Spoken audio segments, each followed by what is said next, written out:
1520.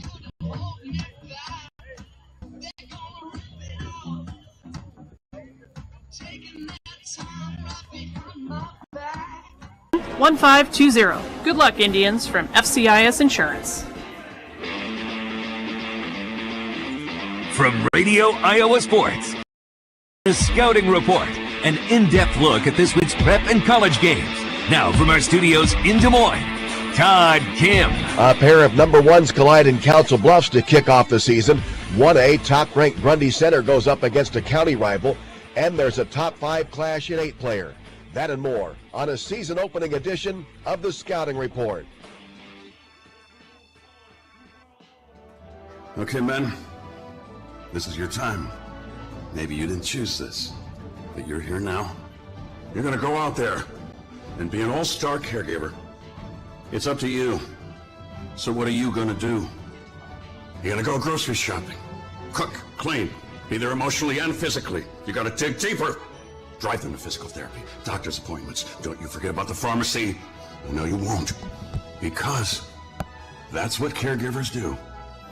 Don't give up. Don't ever give up. This is your time to show the world, your family, and yourself that you're tougher than tough. Now go out there and be the best caregiver this world has ever seen. Caregiving is tougher than tough. Find the care guides you need at aarp.org/caregiving. A public service announcement brought to you by AARP and the Ad Council. The Scouting Report from Radio Iowa Sports. The non-district portion of the season always features some highly rated matchups, and it kicks off with a battle of number ones as 4A top-ranked Lewis Central hosts 3A number 1 Harlan. Tony Correa has a preview. Harlan Community Football coach Todd Black feels hard work by his players is how his team has become back-to-back defending Class 3A champs. They also realize that you don't get to take any victories from last year into this year. Nothing carries over. Each year is a new entity, and you have to have that drive each year. One of those hard-working weapons is Cade Sears, who's been working on his technique at wide receiver now that he's the focal point of this Cyclone offense. You know, I think he's going to draw a little bit of a crowd out there. He's kind of a special dude, so we'll see what people want to try to do with him, but he'd be a problem for just about anybody. Meanwhile, Matthew Sorfordin is the defensive leader that will guide his teammates on a defense that lost 9 starters to graduation. He's a great role model out there and kind of fits the mold for that position. He knows he's got a big motor, and his motor's got to rub off on some guys. Harlan Community lost his game to Lewis Central last year, having an 11-point lead with 5 minutes to go. It's a contest where the Cyclones want to take care of business and get a quality win to start their march to a 3rd straight state title. We got some guys that might surprise some people, so we just got to, for the most part, just get after it and see where we're at. For Kennedy Radio in Harlan, I'm Tony Correa for the Radio Iowa Scouting Report. Second-ranked Cedar Rapids Xavier is a defending champion in 4A. The Saints are on the road at number 5 Waverly Shellrock. Matt Ray reports. Waverly Shellrock coach Mark Hubbard shared his respect for the Saints. You know, they do a great job. You know, they're top of the heap. They're there for a reason. Ton of respect for the work that Coach Schulte's done there. These teams have not met since 2017, but the Saints have been a thorn in the GoHawks side, beating them every time in the previous 5 meetings that happened in both the regular and postseason. Coach Hubbard expanded upon this rivalry. Yeah, you know, I think we're crossing paths in enough other sports that, you know, they're good and they're not that far down the road and want to play good competition. It's a lot more fun. And you're doing it in a non-district football game environment where both teams can kind of let it hang out. Both squads have many holes to fill as they both graduated super senior classes. Waverly Shellrock and Xavier will kick off at 7:30 in GoHawk Stadium. For the Radio Iowa Scouting Reports, I'm Matt Ray from K-Way in Waverly. Also in 4A tonight, it's 3rd-ranked North Scott hosting Central DeWitt. Number 4 Adel ADM is on the road at Newton. It's number 6 Bondurant Farrar hosting 7th-ranked North Polk. Number 10 Glenwood hosts 5A, 10th-ranked Sioux City East. Class 3A tonight, it's number 2 Williamsburg hosting West Branch. It's 3rd-ranked Mount Vernon hosting 2A, number 7 Monticello, 4th-ranked Solons at Davenport Assumption. Up next, a title game rematch in 5A. On the Scouting Report. This is Dawn Heatland, physical therapist at Hancock County Health System. Are you looking for a way to rehabilitate that nagging injury? Or maybe you need to reteach your body and mind to do the things you used to do with ease. Hancock County Health System physical, occupational, and speech therapy programs are here for you. For high school athletes to retirees, HCHS will guide you in minimizing your pain and maximizing your mobility. Hancock County Health System, your health, our care, a lasting partnership. The Scouting Report from Radio Iowa Sports. The season begins in Class 5A, where last season ended as top-ranked Southeast Polk takes on third-ranked West Des Moines Valley. The Rams begin their quest for a third consecutive title after beating the Tigers in the championship game. Waukee is looking for a return to the playoffs as the Warriors host Ames. Dar Danielson has a preview. Ames coach Brian Sauser is in his third year at the school, and after losing his starting quarterback and top receiver to graduation, his offense won't see as much passing. Be a little bit more of a ground and pound a little bit from a lot of different formations to try to keep teams off balance, but that's the thing about high school football. Every year is different. Waukee coach Gabe Baker is also in his third year at the school and says they had to fill a lot of holes on defense. Our whole defensive backfield was gone. We lost production at receiver and our linebacking core. So we're going to have some guys out there that have seen time, but they may not have been starters. And I couldn't be more pleased with the way that they progressed during this preseason. The two teams had not met in several years, but have gotten together for preseason scrimmages each of the last two seasons. Radio Iowa Sports, I'm Dar Danielson. There is one other rated matchup tonight in Class 5A. It finds 6th-ranked Johnston hosting number 9 Waukee Northwest. Spirit Lake opens 3rd-ranked in Class 2A and begins the season with a visit to 3A, number 10 Algona. Brian Wilson reports. Algona's coming off a 4-5 season a year ago, but returns junior quarterback Alex Mansky, who's become one of the most sought-after recruits in the state for the class of 2025. Now, head coach Andy Jacobson says Mansky's been working with a new set of receivers this preseason. There's a number of guys that have done a really nice job over these last couple of weeks developing some chemistry with Alex, and certainly we've improved, and hopefully we got to improve it in our protection as well when we do throw the ball, and got to be able to run block so that some of that stuff is open as well. The Indians are coming off a state quarterfinal appearance a season ago and a 10-1 record. Head coach Josh Beloit says that motivated his team during the off-season workouts. Yeah, this group's really worked hard. Since the season ended last year, it's been one of our best summers as far as commitment to the weight room and attendance in the weight room and the effort been given in there. And so, yeah, that part's been fun. I feel like we have a good leadership group that leads in a positive way and wants us to be successful. So, yeah, it's been fun. Both teams had to make adjustments to their practice schedule this week due to the heat, which could be a factor in the game, as temperatures still forecasted to be in the 80s through the evening hours. Reporting from Algona, Brian Wilson on the Scouting Report. Also in Class 2A, top-ranked Van Meters on the road at 1A, number 2 Underwood. Central Lion George Little Rock is the defending 2A champion and opens second-ranked, and will be at home against Emmetsburg. Number 4 Greene County pays a visit to Carroll. This season, Bex is recognizing student athletes that are not just a star in athletics, but a player that shows heart in school, at work, through the community, and in the ag industry. For North Butler's Casey Weibke, agriculture is more than just a job, it's a lifestyle. You devote your whole life to it, and it becomes just the way you live. You wake up, you go do your thing. It's the people you're with all of the time. It's all of your hard work and your long hours that you put into that. It's just all the time and effort that goes into everything agriculture related. Cameron Kozel of Bellevue has several generations of farmers on both sides of the family. It sparked his interest in showing livestock. He still shows goats and pigs. He also took up barrel racing at the age of 4. My dad led me through my first couple shows, and then eventually I started riding in on my own. He would take me in the ring, but then he'd let me go. And I practiced a lot at home, and we rode almost every day at home, so I was pretty used to riding, I guess. And I had a really safe horse. Besides playing football and basketball, West Bend Mallard's Jackson Zaug also takes part in choir and National Honor Society and is also part of a Bacon Buddies mentoring program through the county fair. And what you do is you're with a person that has a disability, and you teach them how to show a pig and how to take care of the pig and about the process of showing a pig. and then at the end of the day, you get to show the pig with them, which I think is really neat. Lauren Stout of Charles City is a four-sport athlete and competing or training year-round. She not only competes in athletics, but the show ring as well. From 4th grade, I started showing pigs with my sister and brother. And then a few years ago, I also started showing goats.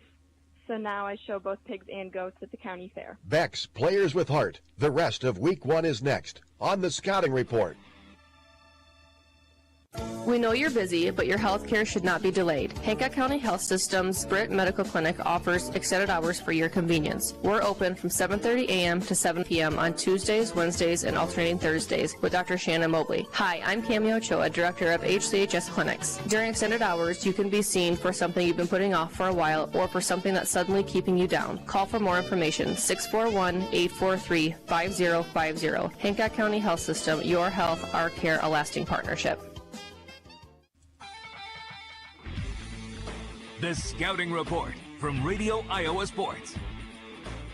Two experienced teams with high hopes collide in a top 5 8-player contest in Central City. Slayton Swords reports. A top 5 matchup to start the year. Say no more as Winfield Mountain Union hits the road to face off against Central City. Both teams ran their way to playoff berths last season with the help of their young talent. Now they come back as seniors with only one goal in mind, a trip to the Dome. For the Wildcats, Aiden and Matthew Klosterman combined for 1,800 yards and 30 touchdowns on the ground. Team that up with a returning quarterback in Jaden Hanson and a defense with a penchant for taking the ball away. And Central City will leave you counting the minutes until the clock hits 0. That is, unless you're Winfield Mountain Union. The Wolves tout 2 Division I recruits who are ready to wreck every 8-man defensive coordinator's plan. Cam Buffington racked up over 1,700 yards and 31 touchdowns by himself and proved to be a menace on defense as he tallied nearly 100 tackles and 3 interceptions. Abram Edwards provides a consistent rush off the edge while being a receiving threat on offense. The road to the Dome starts in Week 1, and there's nothing like a top 5 matchup in Central City to get the year going. For Radio Iowa, I'm Slayton Swords with KILJ. Also an 8-player tonight, it's top-ranked Gladbrook Rhinebeck hosting number 9 Don Bosco. 3rd-ranked Cam Anita is on the road at Audubon. 5th-ranked Lennox visits Stanton, Essex, while number 6 Southeast Warren is at Montezuma. After winning the state title in Class A, Grundy Center begins this season top-ranked in 1A. The Spartans open against number 8 Dyke New Hartford. John Mowinkle has a preview. Grundy Center head coach Travis Zajac says his team begins the season against another strong program and looks forward to the competition against a rival school. They've done it the right way, and it's definitely a program, a school that we want to try to emulate the way that we do our thing and consistent from one year to the next. But it's exactly what you want out of a high school athletic experience for your kids in your schools. I mean, it's same county, small town rivalries. Kids are friends. They're also they compete against one another. It's going to be a great experience on both sides. Notable returning starters include senior Iowa commit Trent Kakreis on the offensive and defensive line, as well as others who are being targeted by major college football programs. Dyke New Hartford head coach Don Betts says the Spartans are among the most talented teams around. They're absolutely loaded. They're just very, very good. You know, we'll see how we match up. They're able to run the ball. Gordon Kidd at quarterback. He does a fantastic job running and throwing the ball. The K-Christ kid that's going to Iowa, he's a stud on the offensive and defensive line. So our kids are excited to see where they stack up against those guys. The Wolverines are coming off a 7-3 season where they reached the second round of the playoffs before being eliminated. Grundy Center won last year's meeting 17-14 on a last-second field goal. For the Radio Iowa Scouting Report, I'm John Mowinkle, On The Go Media, Hampton-Parkersburg. Also in 1A, it's 3rd-ranked MFL Marmac hosting Crestwood. Number 4 South Hamilton takes on South Hardin. 5th-ranked Iowa City Regina hosts West Liberty. Number 6 Avoca AHST is at home against Tri-Center, while 7th-ranked Waterloo Columbus pays a visit to Dyersville Beckman. In Class A, it's top-ranked West Hancock hosting Garner Hayfield Ventura. Number 2 Linville Sully is at home against Danville. 3rd-ranked East Buchanan hosts Sumner Fredericksburg. It's number 4 Woodbury Central on the road at Lawton Bronson. 5th-ranked Columbus Community visits Mediapolis, while 6th-ranked Madrid is on the road at Woodward Granger. That's all for the Scouting Report. For Radio Iowa Sports, I'm Todd Kim. WCTA is committed to providing local phone service, high-speed internet, and the most reliable digital TV. They proudly support local schools, events, and charities. Their employees are your friends. Years here at Clear Lake, so those challenges will be great, but the kids are excited about that. And the RPI, yes, it factors into some of the things you do with your preseason schedule. But, I think like a Forest City, I think I heard today we're on maybe like 70 years that this game's been played. So you want to keep those things because it's fantastic for the fans. It's close in proximity, and the kids know each other. So it's just a great game for everybody involved. So it was nice to keep some of those as well. Yeah, 74 straight now, 92 all time. It's just so fun when these two schools get together for football and that big rivalry, and it means something. Maybe not actually means something, but to the kids, to the coaches, to the fans, to the communities. This game does mean something. It is, and the great thing about it from the few years I've been here, it's a very respectable rivalry. The towns know each other, the kids know each other, they see each other continuously throughout the year and other activities too. And they always seem to be there's great spirit there, but it's very respectable, I feel, and that's what you love in high school sports is to be able to go out and compete against somebody as a rival, but keep it respectable and honorable as well. Coach, tell me a little bit about yourself. You mentioned you've been in Clear Lake for a little bit. I know you've coached football before Clear Lake. So tell people that aren't familiar with you a little bit about yourself. Sure. This is my 23rd year in teaching and coaching. I've been a little bit everywhere. Started in the bottom of the state in the corner at Nottoway Valley Greenfield. Was an assistant and head coach there for several years, and then went to the central part of the state. Spent some time at Urbandale. And then 12 years at Roland Story, an assistant 6 years there, and then a head coach 6 years there. And then worked my way north to Clear Lake, and this is my 3rd year here. So it's been fantastic at each stop, and Clear Lake is definitely where I hope that my family and I can call home until I'm done coaching and teaching. Yeah, what got you into coaching? Why do you coach football? Well, I've probably heard this before. My dad was a teacher and a coach, so I saw it at a young age and just, obviously kind of fell in love with teaching and coaching and just couldn't see myself doing anything else. Love being around kids, love helping kids, watching them grow. So I found the right profession, that's for sure. Coach, I'll give you the final word. Now, like I said, we feel a little veteran on offense and I feel good there where we're at. Defense is going to be a lot of new faces, young faces, and then experienced faces. So it'll be a little bit of a feeling out period Friday night for a while, but hopefully things fall into place as the game goes on. Yeah, absolutely. Coach, good luck to the Lions tonight. Not too much luck, but good luck to the Lions tonight. And thanks so much for talking with us. Appreciate it. That's Aaron Stensland. He is the acting head coach of the Clear Lake Lions, taking on the Forest City Indians. We come back. More of the pregame show is next on KIOW. Larson Plumbing, Heating of Fertile is your Lennox dealer. They offer energy-efficient Lennox heating and air conditioning solutions for homes and businesses of all sizes. For complete plumbing service, call 797-2219 today. Larson Plumbing, Heating of Fertile, your Lennox dealer. Missile Insurance and Realty of Forest City. Whether buying or selling a home, Tim Missile and Pat Lubbock have the market experience to help you follow your dream. Missile Insurance and Realty can help you insure that dream once you find it. Missile Insurance and Realty in Forest City. Call 641-582-3554.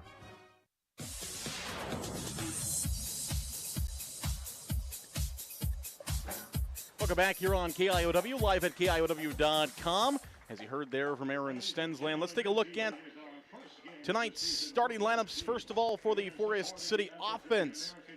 The Indians' offense will look like this. At the offensive line positions tonight, the right tackle is number 77, Tristan Bransoy. The right guard is number 63, Peyton Klein. The center is number 50, that's Luke Kearney. At left guard today is number 69, Gabe Kozma. The left tackle is number 78, Brock Good. The wide receivers, number 7, Jackson Archer, number 4, Jack Thompson, and number 85, Willie Holmes. The running back is number 5, Sam Clausen, and the junior starting quarterback is number 9, Ty Delavu. Indians defense will look like this. On the defensive line, number 44 is Parker Cox. The DTs, Nick Donchie, number 53, number 78, Brock Good. The D-end is number 20, Corey Thorson. The linebackers, number 25, Grant Woogie, number 50, Luke Kearney, number 5, Sam Clausen. The safeties, number 4, Jack Thompson, number 7, Jackson Archer in the corner, number 3, Carson Hall, and number 88, Vinton Feldman. The Clear Lake defense, or starting offense, I should say, looks like this. At the offensive line positions, we mentioned all 5 of them are back from last year. At left tackle is number 55, Landon Lewerke. Left guard, number 71, Mitchell Smith. The center is number 72, Aaron Ritzmeyer. The right guard, number 75, Jake Tierney. And the right tackle is number 69, Henry Bunn. Wide receiver is number 11, Alex Kerr. Slot receiver, number 2, Derek Erpelding. The tight end is number 88, Thomas Meyer. Running back is number 25, Titan Schmidt. And the quarterback is a senior, number 8.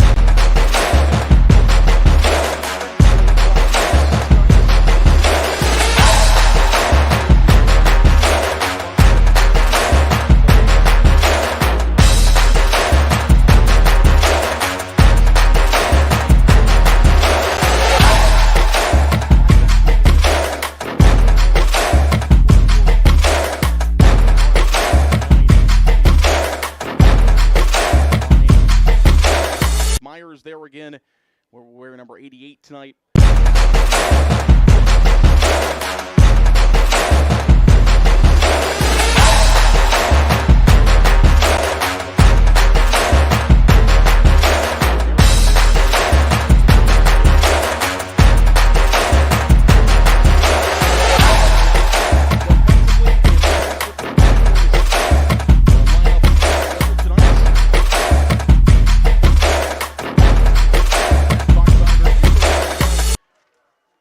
Former Forest City head football coach Chad Morey is joining us. Coach, how are you this evening?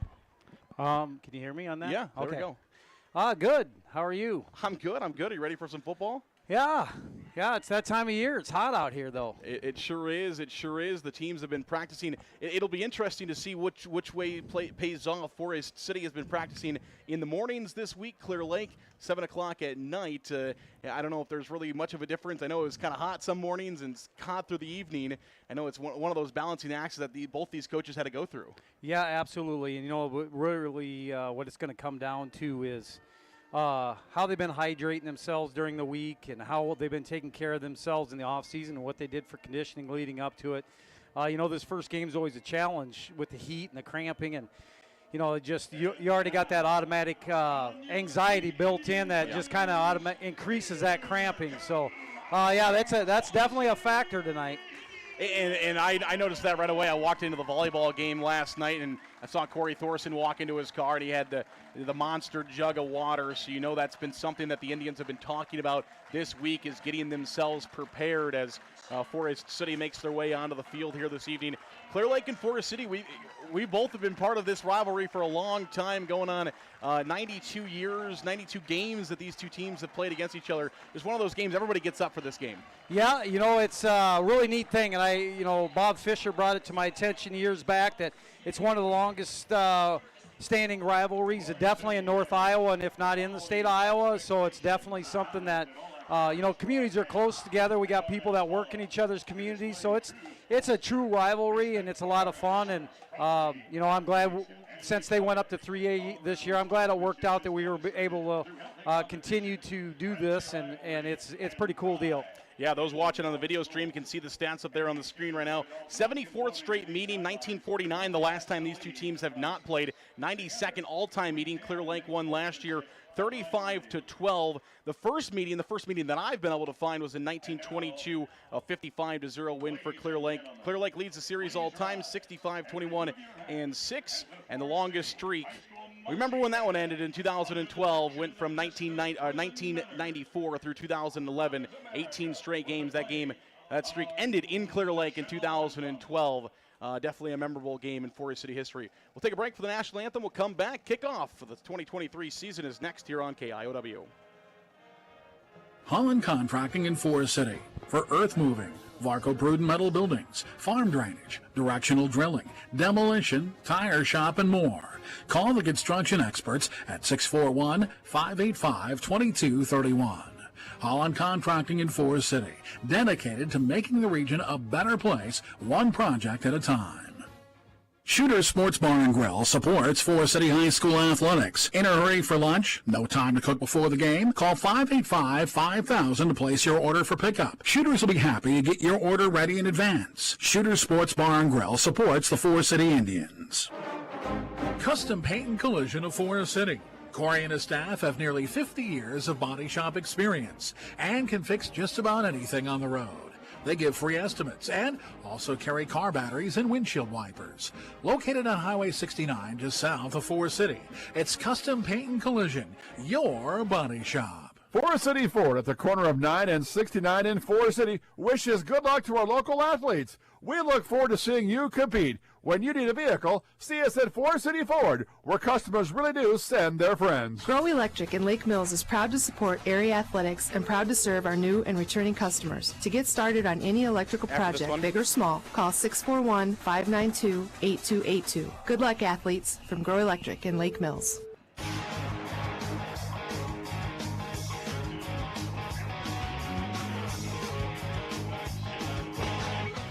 Welcome back here on KIOW, live at KIOW.com. Aaron Eggleston with you, Chad Moore joining us as well. And we were talking about the rivalry and now talking about the Indians a little bit. It's one of those teams where they have some guys coming back. You have some experience from last year, but new system. There's a lot of new coaches, a lot of new faces on this coaching staff these guys haven't had before.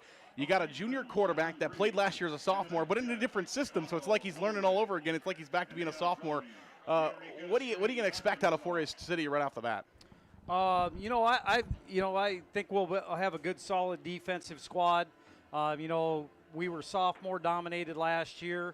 And I think they'll have quite a few guys back on that defense should lead them offensively. They'll find their way offensively. They made some slight changes, but still a lot of RPO, inside zone stuff is where they're going to hang their hat. Ty really came around towards the end of the year. He showed that he was a sophomore early, made some mistakes, really grew over the course of the year. I was really proud of his progress over the year, and I know he's put a lot of work in the offseason. Saw him last week in the scrimmage, and I could really tell that his arm strength's really increased over the summer and stuff. So I really see in his accuracy's a lot better. So I think big things will come out of that. And we got great speed again. We had good speed last year, and so really excited to see what they're going to be able to do and how they'll utilize that speed on a lot of levels. So, it'll be exciting to see where we're at. It's early.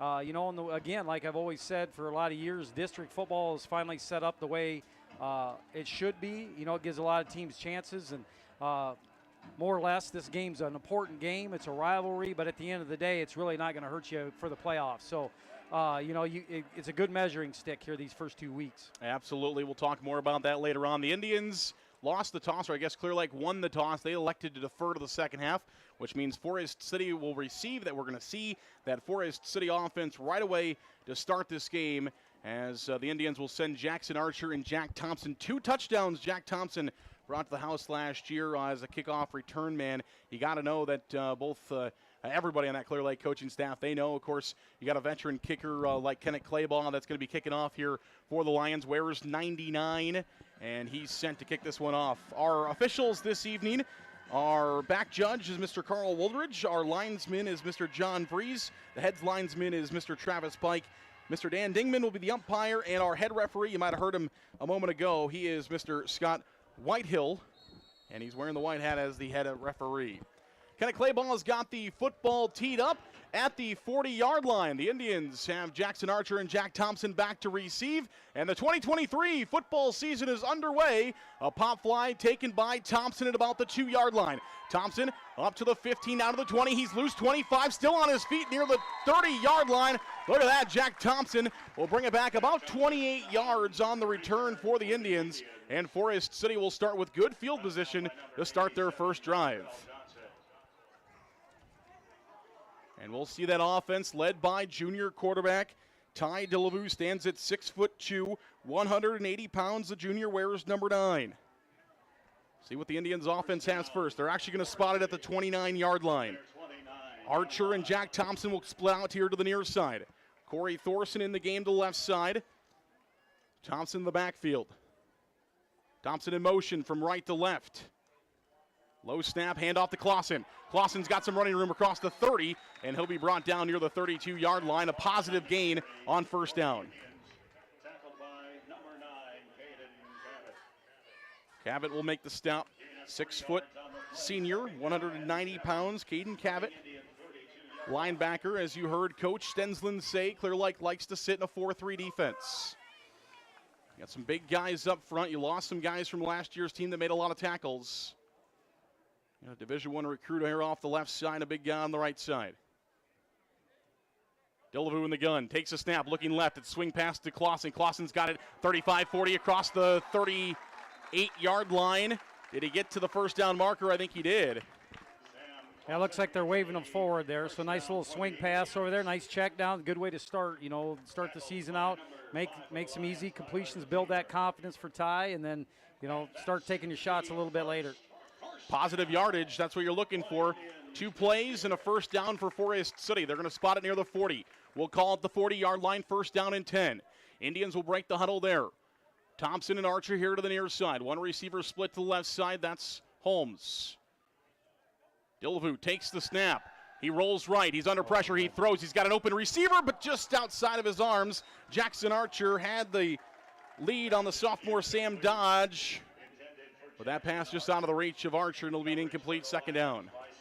We're going to have to be real careful back on that backside. We got away with a hold on that, but I know 88 Meyer, he's gonna cause some issues for some people, and we're going to have our hands full with him, but he was in hot pursuit there. Yeah, Meyer, big-time recruit in the state of Iowa. Just a junior, had his first offer in his middle of the sophomore year last year. Delavu from the gun, second down and 10 from the 40-yard line for the Indians. Here's the snap, handoff Clausen left side. Clausen bottle up for a moment. He is going to stretch back to the line of scrimmage, maybe a short gain of an inch or two, but it's going to be third down and long here for Forest City. So after 2 plays and a first down, now the Indians an incompletion, a no-gain run, and now they are set up for a third down and long from just past the 40-yard line. On their own side of the field, Indians will break the huddle there. 2 receivers left, 2 receivers right. And Delavu and Clausen in the shotgun at about the 35-yard line. Clausen will go in motion from the left side of Delavu. He's going to split out, empty backfield, got to get rid of it quickly. They do to Archer. It's a little swing pass for about 5 yards. It's positive yardage, but not going to be enough for a first down. Give him actually only about 3 on the play, and it'll be fourth down territory here for Forest City. Looks like the Indians will keep the offense on the field here on fourth down and about 8. Fourth down and 7. They do snap it, and Delavu will just pooch punt it, rugby style. And it will be touched up past the 30-yard line at about the 29 of Clear Lake. So the Indians offense will stall out. Saw some positives, though, right away. Not going to score on every drive. You wish you would, but you're not going to score on every drive. Now you need that defense to stand up. Yeah, that's, you know, what you're trying to do is just manage the game, manage the clock, you know, and make sure that you're burning some time, and then turn it over to the defense, and hopefully the defense is, you know, we tackle well, and you know, we don't give up big plays. That's I'm sure that philosophy has not changed a lot defensively. Indians will line up defensively. Woogie will make the stop as Titan Schmidt ran for about 1,000 yards last year as a sophomore. He gets the first carry for Clear Lake. We're going to see a heavy dose of Titan Schmidt. I asked Coach Stensland when I interviewed him, I said, it's got to be tough when you're probably your best playmaker, though, as a tight end. You don't always see that.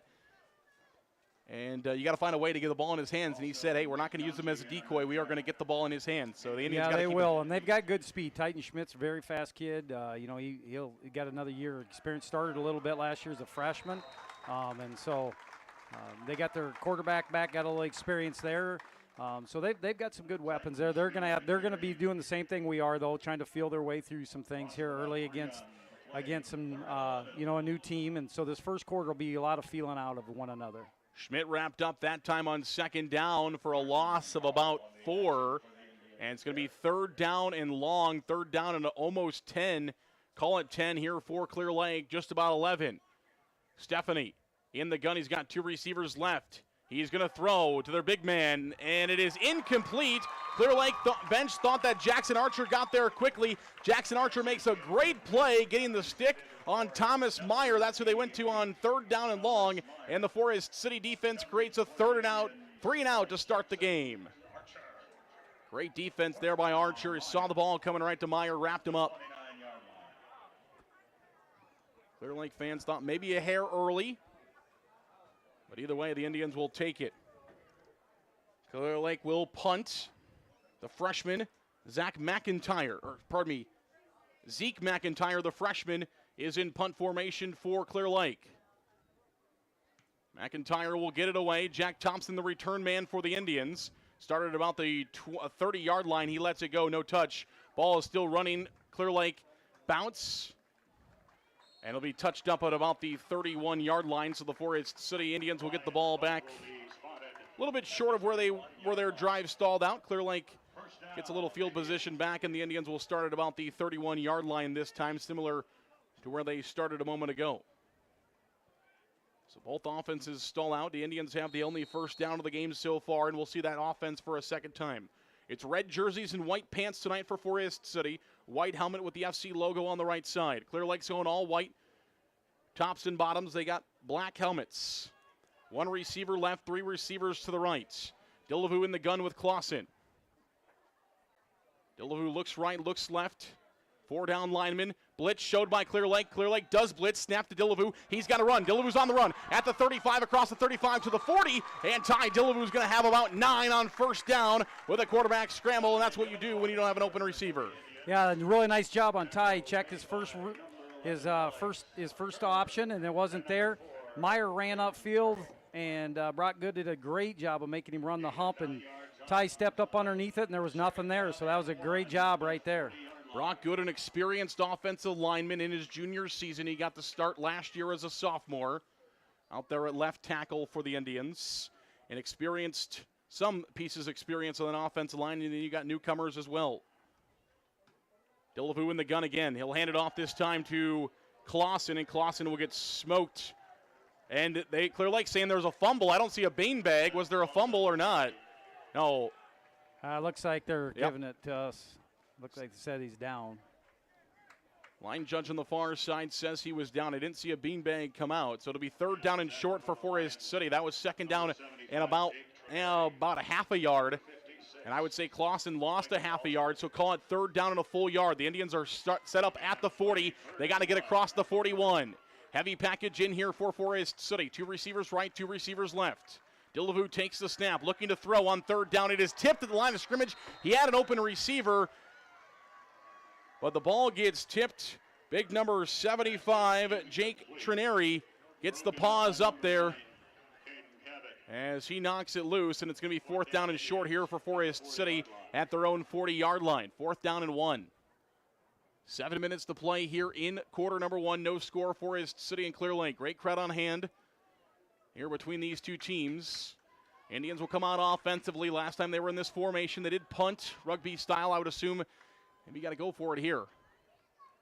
They do. They give it to Clausen. Clausen trying to find a yard. He does. I think that's a situation where you just try to keep the football at this point. Yeah. So Clausen will plow ahead to the 43-yard line, and the Indians will get a first down. First down and 10 from their 43. Second first down of the game for the Indians. They're the only one with one so far. Lincoln Allsbrook on the stop last play for the Lions. First down. 3 receivers to the right here for the Indians. 1 receiver left. Dillevue in the gun. Takes the snap. He'll hand it off to Clausen. Clausen looking for running room. He's got some. 45 near midfield. He's loose. Inside Clear Lake territory at the 40 and finally broken out of bounds at about the 41-yard line by Titan Schmidt, but not before Sam Clausen busts ahead across the 50-yard line. It's first down and 10 inside enemy territory for the Indians. I think we're going to find something right there. Both Clear Lake's defensive ends are really boxing hard up the field. They're running hard up the field and leaving an alley underneath, just sealing it down inside, running that inside zone. Inside underneath that, so if their defensive ends want to keep running upfield like that, that's going to be a really good deal for us. We should be able to make a lot of hay with that. So far, the offensive line has been blocking. Here's a handoff left side. He was wrapped up in the backfield for a moment, but Clausen is going to break ahead of a tackle and actually get a gain of a yard there. As Clear Lake had him just about dead to rights in the backfield. That was Cavett, number 9, who had him in the backfield. He missed the tackle as Clausen just chugs right through that. And he's able to get back to the line of scrimmage. That was going to be a loss of 5. Ends up turning into a gain of about 2 as they give him the 39-yard line of Clear Lake. And Forest City has a 2nd down and 8 with 6:04 to play here in the first quarter. 3 receivers to the right, 1 receiver to the left. Dillevue in the gun with Clausen off to his right-hand side. Play clock is at 5. Corey Thorson is in motion from right to left across the formation. Here's the snap. Dillevue takes the snap. He throws. He's got Jack Thompson open, but he's overthrown and out of bounds, incomplete. It'll be 5:40 left in the first quarter and no score. 3rd down and 8 here for Forest City. Looks like they saw something there. They were going right to Thompson the whole way. It looked like on that play, just a bit out of his reach. Yeah, you got Jack. He's probably one of the fastest kids in North Iowa. So, you got to take a shot, and that's a great place to take a shot. 2nd down, long distance. So that's a great time to take that shot down the field, and they definitely did. So now it'll be interesting to see what we get going here on a 3rd and long situation. Kind of the first time we've been in this situation tonight. Multi-time state track participant Jack Thompson. Here's a snap, 3rd down and long. It's a quick pass to Archer. He's got it, but he's going to be wrapped up quickly by Sam Dodge, the sophomore. Makes a great tackle. Jackson Archer had a break 1 for a first down, but Sam Dodge, the sophomore, he comes in, makes a great play at about the 33-yard line, and he's going to stop Forest City short of the first down marker by 2 yards. Yeah, nice little tunnel screen there. Nice throw by Ty, making sure that he had the accuracy and a chance for Archer to run right afterwards. So that was a nice play right there. Puts them in a situation where they can convert this 4th down. 4th down and 2. The Indians keep the offense on the field. 5:08 left here in the first quarter. 3 receivers left, 1 receiver to the right. Dillevue takes the snap, hands it off Clausen. Clausen, great block on the left side by Good, and now there's a flag out as Clausen's loose inside the 20, and there's a flag on the field. Looks like it might be a hold on number 4. Well, I hope it's not on 78 because that was a heck of a block. Heck of a block on the left side there by Brock Good. As he held that one. Holding on the offense, number 78. Oh. That was an incredible block. They're going to watch that one on film. Great job, Brock Good. Just an absolute great seal block on the inside. And it's going to go the other way here for Forest City, as it's going to be 4th down and long coming up now. 4:55 to go here in the first quarter. The penalty will make it 4th and 12 for the It'll be 4th down and 12, and now Forest City has a decision to make with 4th down and 12 coming up. Yeah, it looks like they're going to go in that spread formation. They're either going to go quick kick, more than likely here, and try and pin them deep. And it looks like, nope, they're going to go for it. Oh, almost picked off. They go for it. It's incomplete. It'll be a turnover on down. Sam Dodge nearly had that pick, and if he picks that one off, I'm not sure anybody's catching him, as Sam Dodge was loose. Is there a penalty marker? No, it does not look like it. Yeah, you're right, Z. If Dodge would have got that one, I think he would have housed that thing pretty easy. His speed's pretty good. Obviously, his energy's really good. So, yeah, that was a risky move, but, we're going to be all right. We got them on their side of the field here at the 40 and taking a little water break here. There'll be a lot of those probably halfway through each quarter. That's kind of one of those things early in the season that they just kind of agree upon, that they're going to get a lot of water to these kids. As long as they don't break the momentum of a drive, they'll try and find those spots to get water to the kids. We'll take a break. We'll come back in 1 minute. More football. No score. Forest City and Clear Lake after this.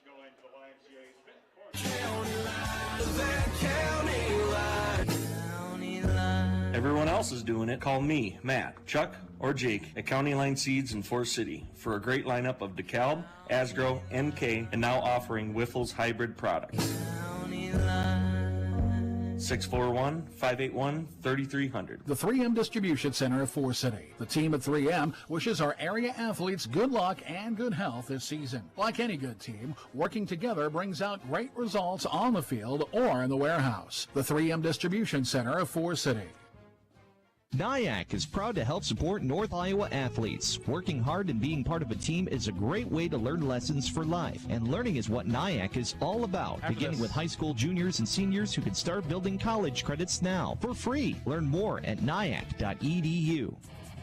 Back to football. Stephanie rolling out to his right side. He's under pressure. Corey Thorson is there for the Indians. He loses the tackle, though. Stephanie's still loose. Grant Woogie's there. Who else is there for the Indians? I think Brock Good is over there as well. They finally do bring him down to the backfield. It'll be a loss on Stephanie rolling out to the right side.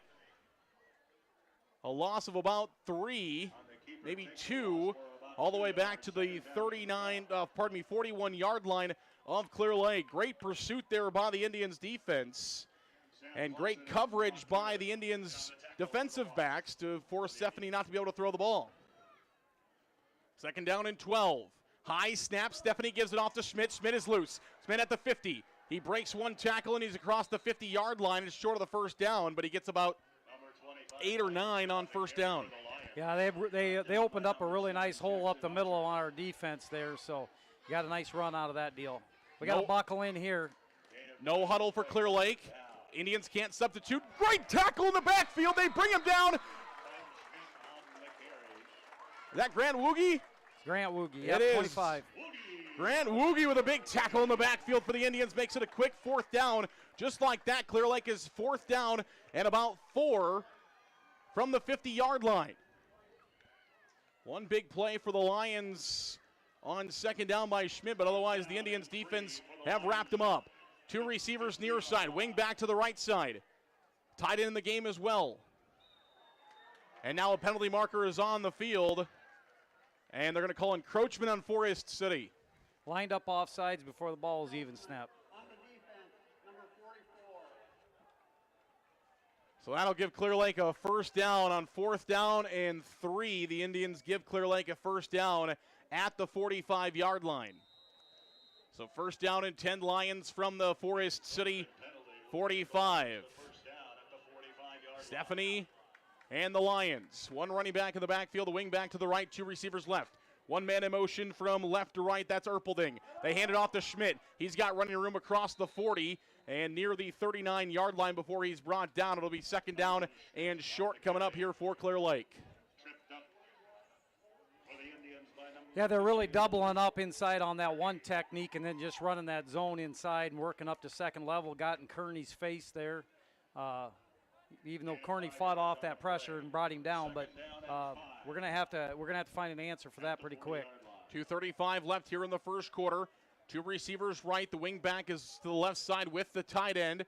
The running back, Schmidt, is on the right side of Stephanie. Stephanie takes a snap, hands it off. Now they're going to give it a trap to the right side. It's Dodge. He's loose. Inside the 20, still running near the 15-yard line. They switch it up there on Forest City. Get the Indians napping on the inside, and that's going to be a big gain all the way down inside the red zone to about the 17-yard line. Yeah, that's the old wing T Sally play. That's going back to that's some old school stuffs there, but that's a tough play to get everything going one direction and they dump it underneath, and that's a tough one for the defense to pursue, especially early in the year.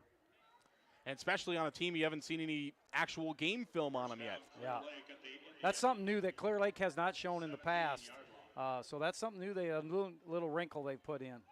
2 receivers right, wing and tight end to the left side. Running back is on the right side. 1 man in motion. They're going to hand it off to Schmidt. Schmidt looking for some running room. He's wrapped up now. He's loose now inside the 10. He breaks another tackle inside the 5. 2 broken tackles on that play by Clear Lake. Forest City unable to wrap up right now defensively. And it's going to be 1st down as goal as they get inside the 5 to the 4-yard line on the rush by Titan Schmidt. The 1st down for the Lions, and it'll be 1st and goal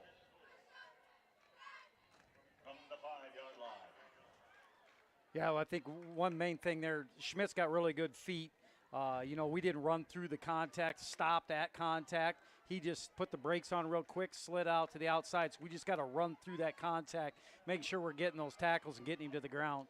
1:41 left here in the first quarter. They hand it off to Schmidt again, looking to finish the job. This time he's wrapped up by Grant Woogie right at the line of scrimmage. Jack Thompson's there as well for the Indians, and they bring him down with maybe about a half a yard gain. Great pickup there by the Indians as they keep the Lions out of the end zone. Trying to give max effort here by the goal line. Maybe force Clear Lake into a field goal attempt. They will. Well, depends on where they're at. I guess they could probably go for it as well. But you got a field goal kicker and Clayball got a couple of stops before then, though. Left side running Schmidt looking for running room. He's looking for the edge. Another missed tackle and into the end zone. Titan Schmidt runs from 4 yards out. The Indians had him leg tackled at about the 2, but they don't get it. And into the end zone is Titan Schmidt for the Lions. Yeah, he just used his speed, broke a tackle, stiff-armed the second guy, and then just used his speed and beat him to the corner. Titan Schmidt ran for almost 1,000 yards a year ago for Clear Lake and finds his first touchdown of the season here tonight as he punches in from 4 yards out, and the Lions will lead Forest City 6-0 right now with 1:06 to play, as it is Claybaugh in to attempt the PAT.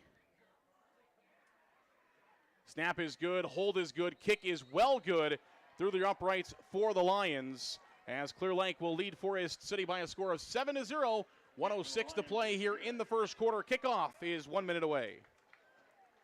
For the best selection in new and used vehicles in North Iowa, think Pritchard's Family Auto Stores. In Forest City, stop by Pritchard's Forest City Auto Center on the north side next to Quick Star, or Chrysler of Forest City on the south side. They offer services only Pritchard's can provide. Are you new to investing and not sure where to begin? Start by looking for a financial advisor who will offer you a strategy personalized for you and your family, one who will be there as your life and financial situation changes. Patrick will use an established process to create a personalized financial strategy backed by the advice, tools, and resources to help you reach your goals. He will focus on what's important to you and partner together to help your strategy stay on track. Contact Patrick and his team today at 641-582-2248. Edward Jones, member SIPC.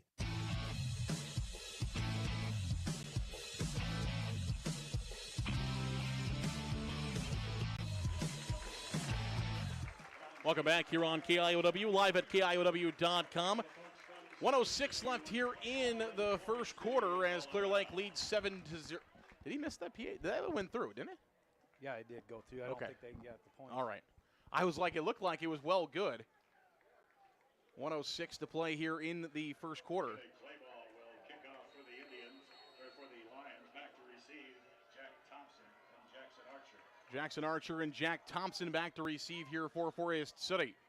Good kick by Clayball, going to be taken, into the end zone. Archer will let it go as Clayball will have a touchback for the Lions, and Forest City will start their drive at the 25-yard line. 1:04 to play here. Indians have moved the football. They know that the offense can move it, just have not found pay dirt yet. Maybe this is the opportunity here. I tell you, that rule, is such an advantage for a high school team. If you can get a kicker to put that ball in the end zone, you're going to automatically make somebody have to drive 80 yards to score. You pin them deep, and it changes all your options. If you have to start on the 20 or you start on the 40. Yeah. I mean, you're starting to call plays a little bit different. So we'll see where we come out, and let's get the chains moving here and get some decent field position back here. The 20-yard line where the offense will start. 3 receivers to the right, 1 receiver left. Swing pass. Oh, everybody's out of sync there. The ball is a forward pass, so it's no fumble. But everybody kind of out of sync there. Yeah, it looked like they got a little rattled with that fake blitz that came up out of that third level. And center kind of jumped a little bit and got him out of rhythm a little bit. Yeah, I thought we were going to see a flag. We didn't, so I didn't say anything. I think everybody thought maybe there was going to be a flag that came out, so everybody kind of stopped. I think everybody was kind of running about half motion. Clausen kind of didn't know the ball was coming, and we'll just start over the drive over here for the Indians.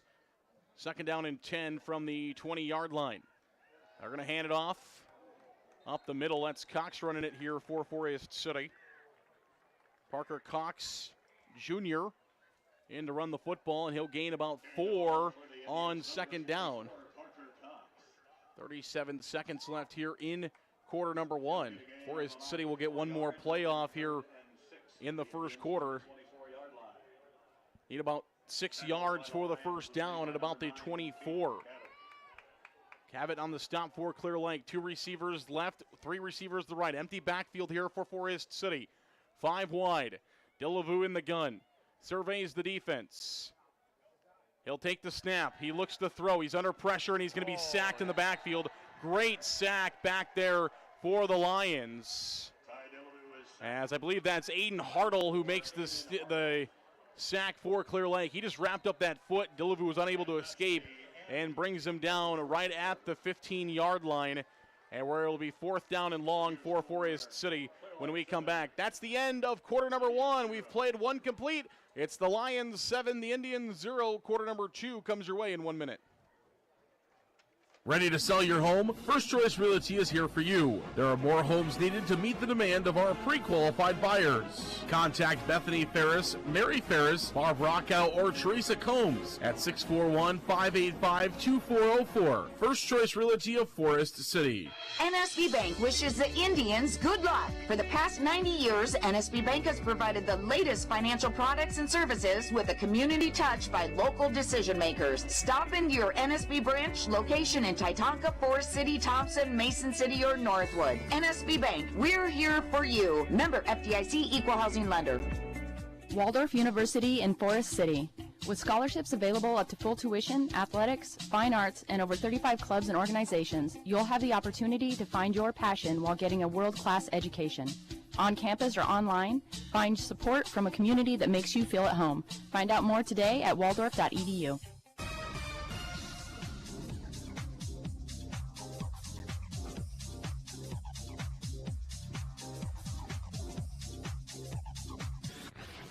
Back here on KIOW, live at KIOW.com.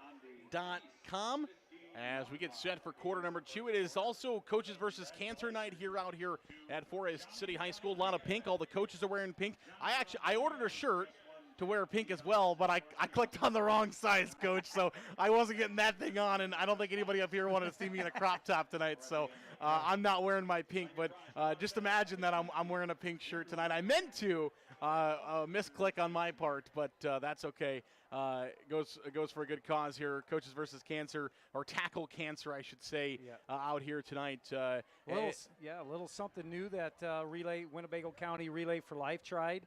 Normally this is during the basketball season. They wanted to try it during the football, so I worked with them a little bit, and I think it's going to be a great idea. We're looking forward to the fireworks afterwards. You know, a little extra special treat for everybody, and so I think it'll be a really cool idea, and I hope it went well for them. Indians will punt here out of the break, as that one is punted across the 50. It'll be touched up. Great field position here for Clear Lake, as they're going to start at the 44-yard line, as they're going to get it at their own 44-yard line. Also, anybody watching or listening at home that bought a where it lies at the end of each quarter, that ball was on the east 15-yard line, I believe. So that's not me. I think I got like the west 27. So I haven't won one of those things yet.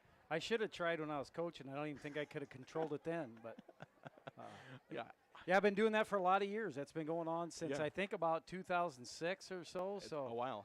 Sports Boosters put that on, right? Yeah, Sports Boosters put that on, and it's a nice little fundraiser for them, and it's kind of a cool deal. The Lions will take over at the 44-yard line, where they will keep it with the quarterback. It's Stephanie, and he'll get some yardage before Woogie will bring him down across the 50-yard line. Woogie and Archer are there for the Indians at about right at the 50. Kale Stephanie on the keeper for the Lions. Stephanie, senior quarterback. 6 yards on the play, second down and 4 at the 50-yard line. For the Lions. Made by Grant Woogie. Saw him a year ago. 2 receivers left. Tight end and wing back to the right side. Haven't seen a lot of Thomas Meyer yet. They tried to go to him on that third down play that the Indians stopped. Other than that, it's been a heavy dose of Schmidt. They go back to that trap play, and he's wrapped up in the backfield, brought down there by the Indians. Nick Donchie and Grant Woogie will bring him down to the backfield. They picked it up that time, and that's what you like if you're a head football coach. Yeah, good penetration from Donch there. That was a good job, because I'll tell you what, if Donch wouldn't have got him, there was a nice hole there, and it would have been a big game. But he got good penetration, got upfield, stopped that double handoff. That's that Sally, that wing T Sally play again. They burn you on it once. Don't let them do it again. And the Indians stop at that time. Third down at about 5 here for Clear Lake. Back inside their own territory at the 49. Stephanie rolls out, looking to throw downfield. He's got a receiver, and it's caught near the 40-yard line. Good pitch and catch there for Stephanie as he gets it out to Erpelding, the slot receiver, as he slides down with the football at about the 41-yard line. First down and 10 for Clear Lake. Yeah, I did a nice job moving the pocket there. Forest City was bringing pressure from the field, and they moved the pocket away from them and ran a little out towards the sideline. That's really hard to defend that, getting pressure on the quarterback that way. 10-17 to go here in quarter number 2. in the gun. Stephanie takes the snap, looking to throw. He's under pressure. Ooh, Great that's it. contact Should by be a Clausen. pick. Ball's in the air. Nobody gets to it. Feldman, the closest one. Great pressure there by Clausen. Nobody picked up the blitz by Forest City. Clausen got pressure. Ball was just fluttering through the air. The closest 3 men to it were all red jerseys, but nobody's able to intercept it, and it's second down and long coming up here for Clear Lake. Yeah, nice pressure there by Sam, and it also looked like James Hagan might have been in the mix there a little bit. James Hagen out there working for Forest City as well. We've seen him on the baseball diamond for the Indians. 10:06 to play here in quarter number 2. It's going to be a quarterback keeper with Stephanie looking for some running room. Grant Woogie again for the Indians makes a big stop, and it's third down and long coming up for Clear Lake. That Indian defense, they're finding good stops right now. Clear Lake leads 7-0 with 9:48 to play here in the second quarter. The Indians defense has been a little overworked here in the last quarter, well, maybe about a full quarter now, as the offense hasn't stayed out there too terribly long, but the defense holding serve right now, looking for a big stop here on third down and 8. 2 receivers left, 1 receiver to the right. Tight end is in the game to the right side. It's not Meyer. 1 receiver to the left. Pardon me, running back to the left. That's Schmidt. Swing pass caught by Erpelding. Erpelding's got it. He's loose out to the left side. Good block. And Jack Thompson finally going to bring him out of bounds. Great block out there on the left side by Clear Lake's Alex Kerr, as he was able to pick up that side, and Erpelding gets loose all the way inside the 25-yard line to about the 22. Clock stops as he goes out of bounds, run out by Thompson. 9:13 to play here in quarter number 2, and Clear Lake once again knocking on the door of Pater. You know, and the weapon they're going to have, you know, with Claybaugh is they're in field goal range with him right now, where most high schools, they'd need at least 5 to 10 more yards to even think about it. With him, they can, then it's just a matter of being on the hash or the middle of the field here. Clear Lake will take a timeout. We as well. 9:13 to play second quarter. Lions 7, Indians 0. More football next. MBT Investments of Forest City. Whether it's servicing your 401k, saving for your child's education, or investing for the future. See Matt Jennings or Troy Hall at MBT Investments. Call 585-IRAs. MBT Investments, your partner for your financial journey. Securities and advisory services are offered through LPL Financial, a registered investment advisor and broker-dealer member FINRA/SIPC. Insurance products are offered through LPL or its licensed affiliates. Securities and insurance offered through LPL or its affiliates are not insured by FDIC or any government agency, not bank guaranteed, not bank deposits or obligations may lose value. Forest City Auto is your local Napa Auto Care Center. Our local staff will work to get your vehicle back on the road. With state-of-the-art equipment, a 2-year parts and labor warranty on all repairs, and free pickup and delivery in Forest City. Forest City Auto is the place to take your vehicle. Call 641-581-3000 today.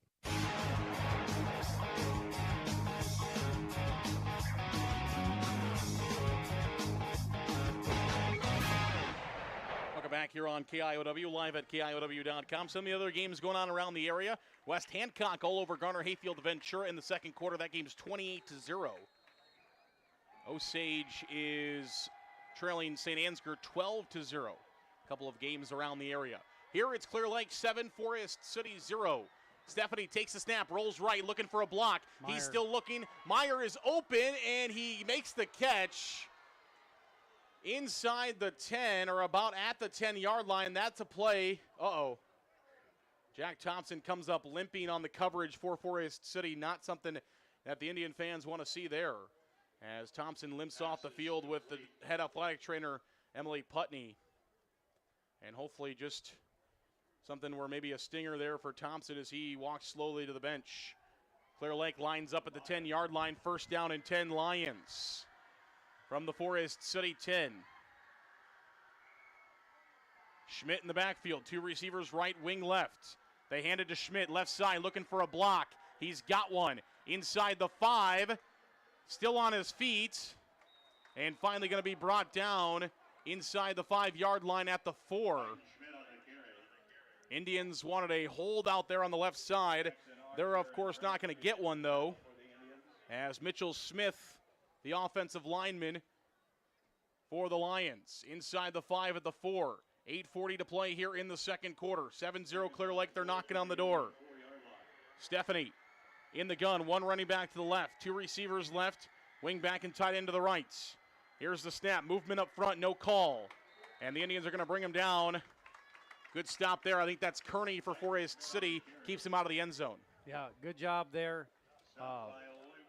Now they've kind of solidified that inside run that Clear Lake was having a little bit of success in the first quarter. They've got that solidified. Now Clear Lake's moving that pocket and running those things out there. The play that Jack got hurt on, looks like they're maybe working on his ankle a little bit down here, but he might have got rolled up when he tackled him. But Meyer's a big guy to bring down.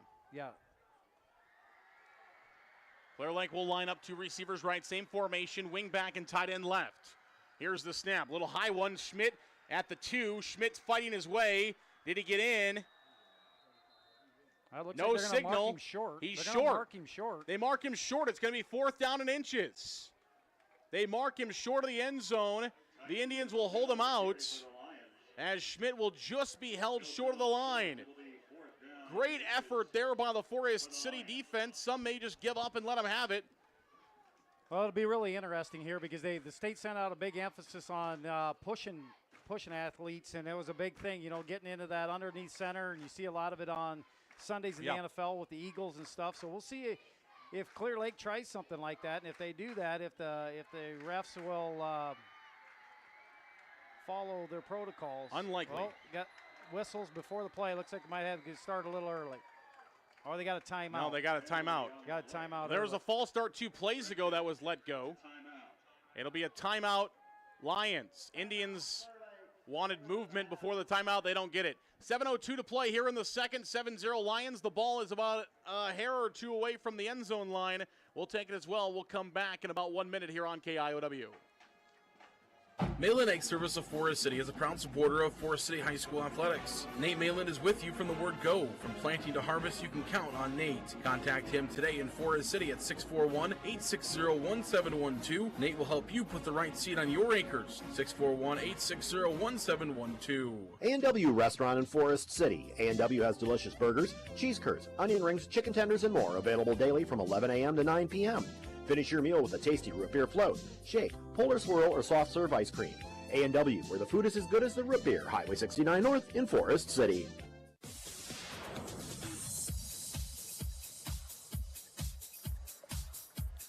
Welcome back here on KIOW, live at KIOW.com. This is Aaron Eggestal, Chad Moore with you. The Lions have it. They're going to stack it in there. Thomas Meyer right behind it looks like they are going to try to push him. They do push him. And there's a penalty marker on the field. They might have thrown that flag you just mentioned as Thomas Meyer pushed Stephanie into the end zone.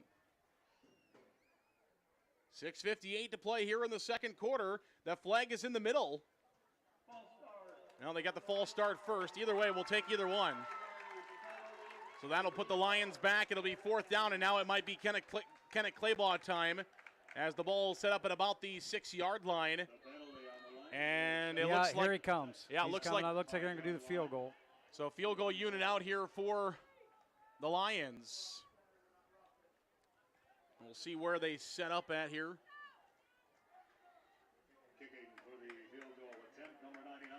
Looks like it's going to be about a 23-yarder. Okay. Yeah, I can't see there it is. Yep. Yeah, about 23. Claybaugh's attempt is up. It is well good. It's only a matter of whether it gets to the uprights, not if it's going to have the distance. He's got plenty. He might make one for 40. It is up and it is good. But the Indians hold for 3 at 6:55 left in the second quarter. It's Lions 10, Indians 0. We come back for more football in 1 minute. Kickoff is next on KIOW. Forest City fans, whenever the Indians football team scores this fall, you score as well at your local Forest City Hy-Vee store. If the football team scores 7 points, you get 7 cents off per $7 you spend the Monday following a game. 24 points, 24 cents at your local Forest City Hy-Vee store. Higher Speed Insurance strives to be your all-encompassing agency, protecting everything from your home and auto to your farm, crop, and health. And while the name on the door has changed, our commitment to serve our friends, families, and local communities Grace has not. Find us in our 3 locations, Titonka, Forest City, and Thompson. Call 515-928-2085 or learn ways to protect your future at higherspearins.com.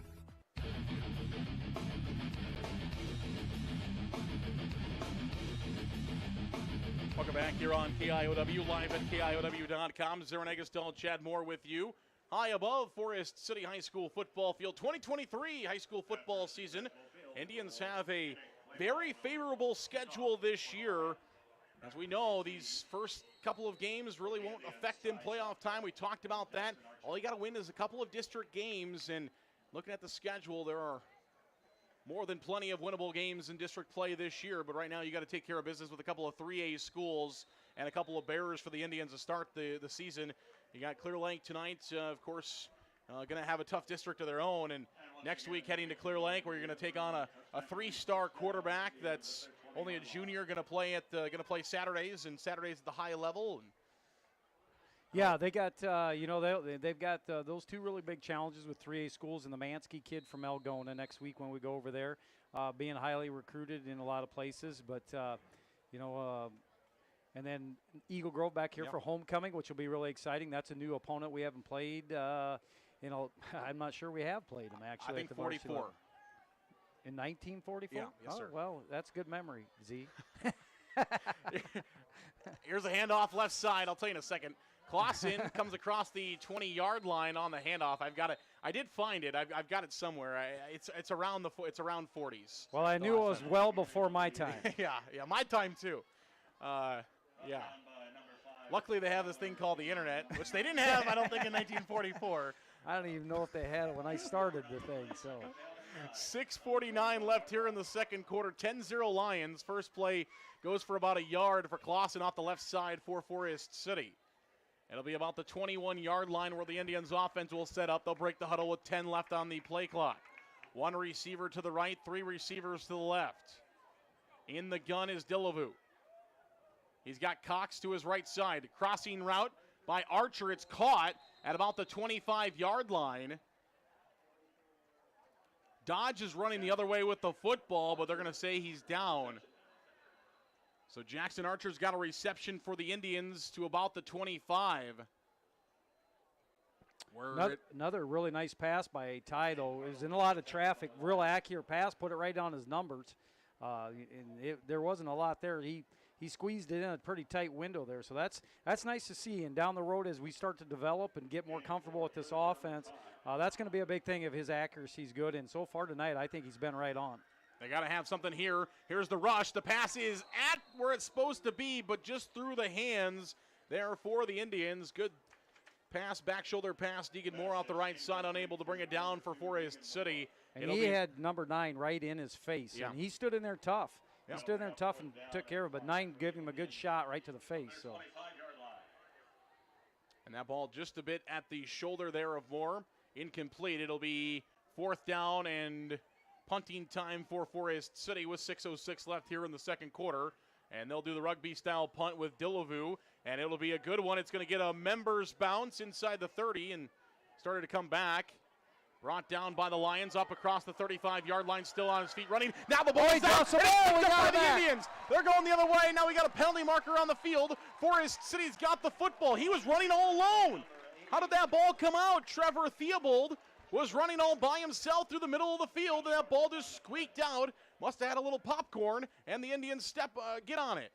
There's the early season sweat. Really a lot of perspiration, and you get that on your jersey, and it starts to get saturated, and you also get that. And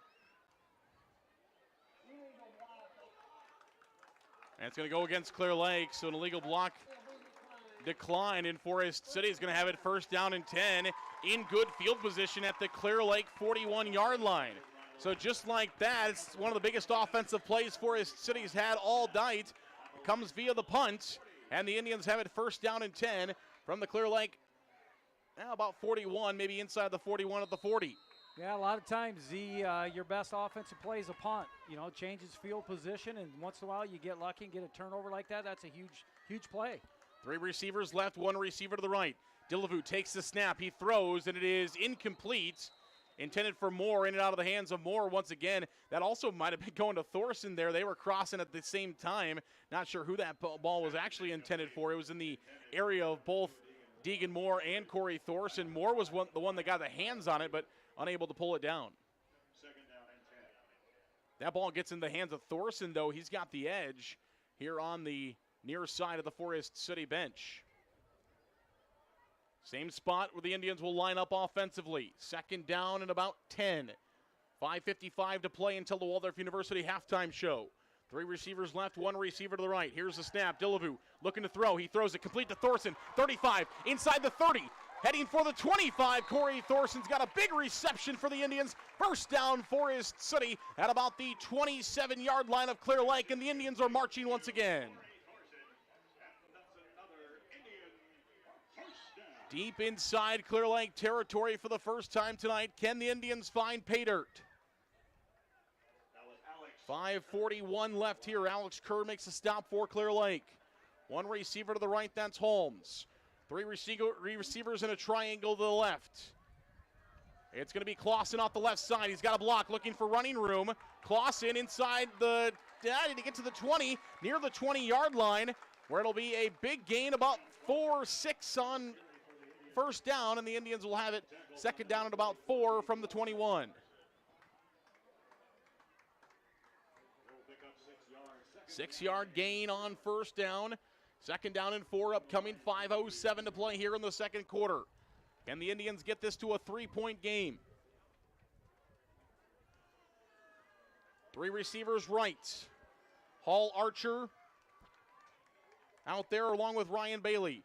Holmes here to the near side. Dillevue in the gun. He's got Cox. They're going to throw to Holmes. He's got the reception. First reception in a Forest City jersey for Willie Holmes inside the 15-yard line of the 14, and it's going to be enough for a Forest City first down. The junior Holmes transferring from Okoboji this year and already making an impact. He's got a first down for the Indians at the 14-yard line. 4:33 to play here in the second quarter. 2 receivers right, 1 receiver left. Dillevue takes a snap. Quick pass out to Clausen. Clausen gets a block from Bailey, and he'll get down to about the 10-yard line, where Forest City will have it second down and about 5 from the 10.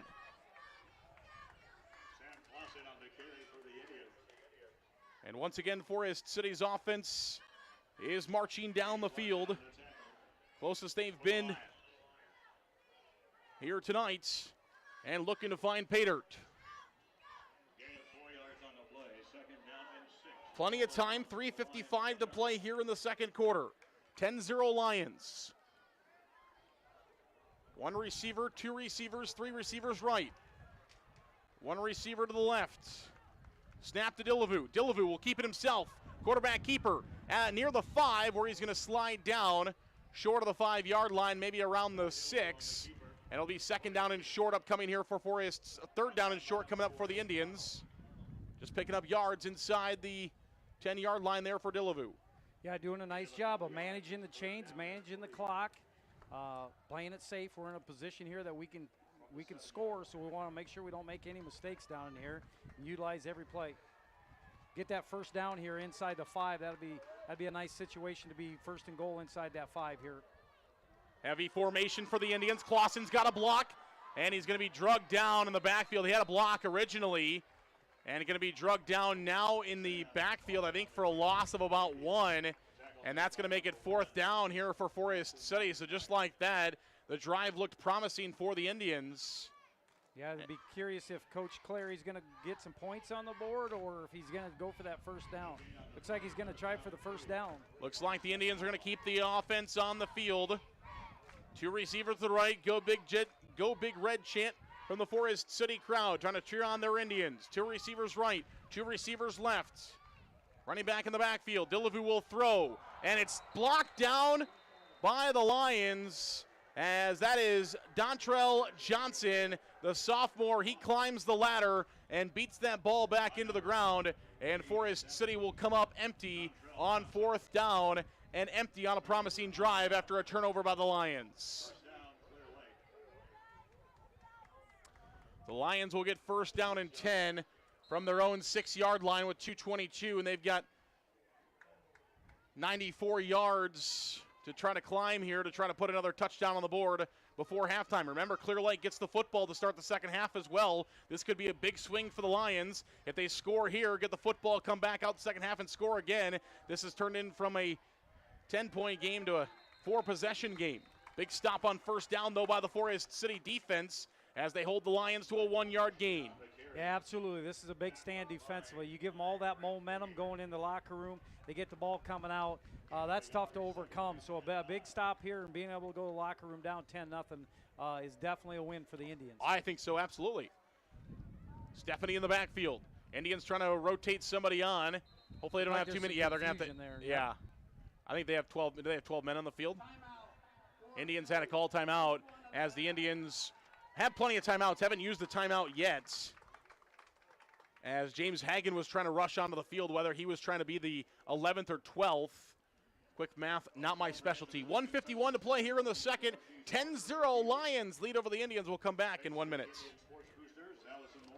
After serving the Forest City community for over 50 years, Wilson Dental is now expanding to serve you better. We look forward to seeing you at our Forest City and our Garner location. Wilson Dental, where your smile is our reward. Miller Pharmacy has complete prescription services. Free delivery in town, by mail, along with curbside pickup located at the Mercy One Clinic in Forest City. Miller Pharmacy is also open Saturday mornings and gladly accepts Visa, MasterCard, and Discover. Call ahead and your script refill will be ready for you. No need to wait. Miller Pharmacy of Forest City.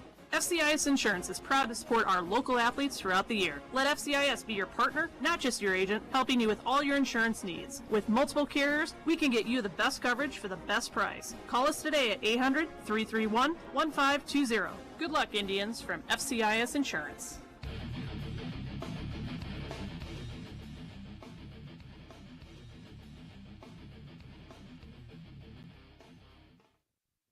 Welcome back here on KIOW, live at KIOW.com. Zarin Eggestal, Chad Moore with you this evening as Forest City trailing the Clear Lake Lions on opening night 2023.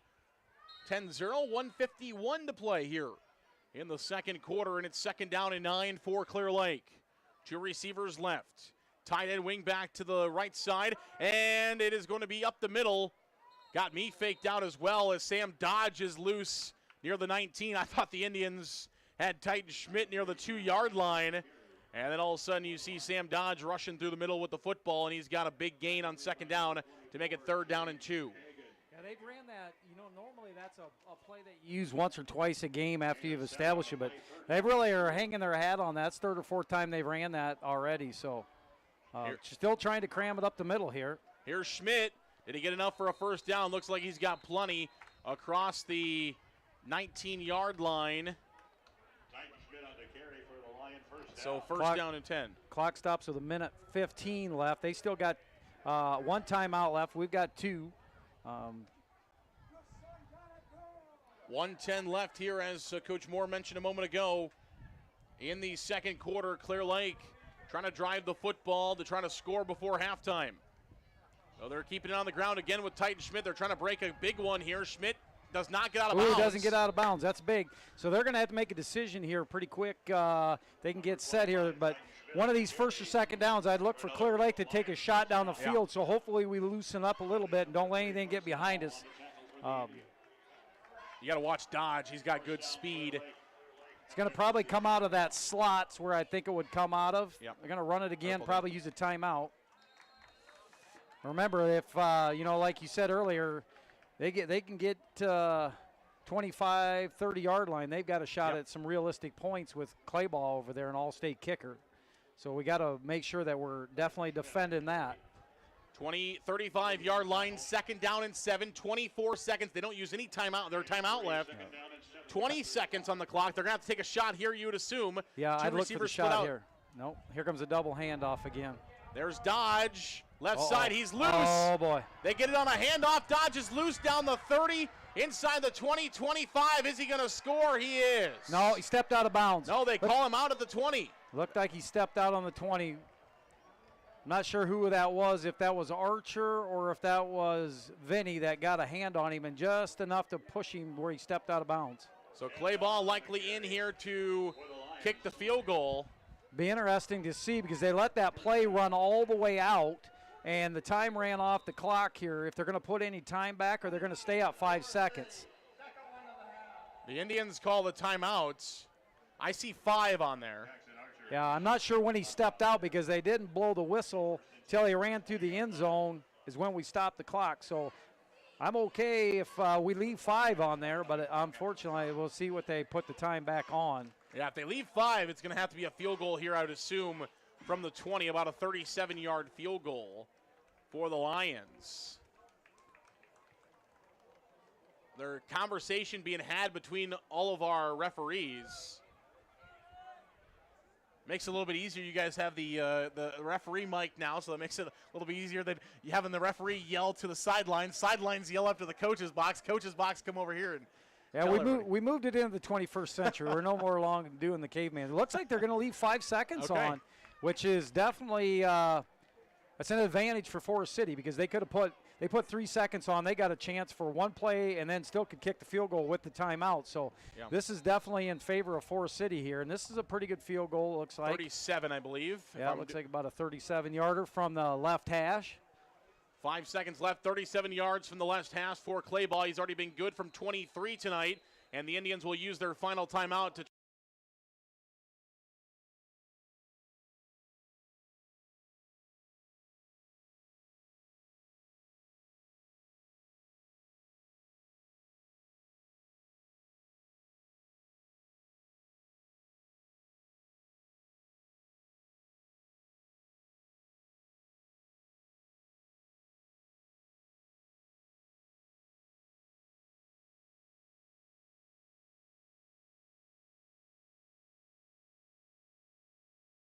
That's a good challenge, and the wind has picked up here a little bit out of the north, so it's going to be blowing a little bit from the right to the left for him, and he's being over there on that left hash. He's going to have to take it a little bit further to the right and let it drift in here, so we'll see how he does this. It won't be it's not going to be an easy kick. And the Indians would be really excited to see this thing miss here.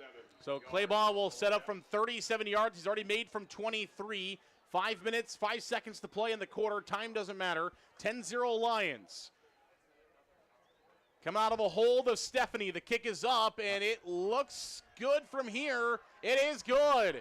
Clay Ball punches that through. He had another 10, 15 yards maybe on that kick. Plenty for Clay Ball.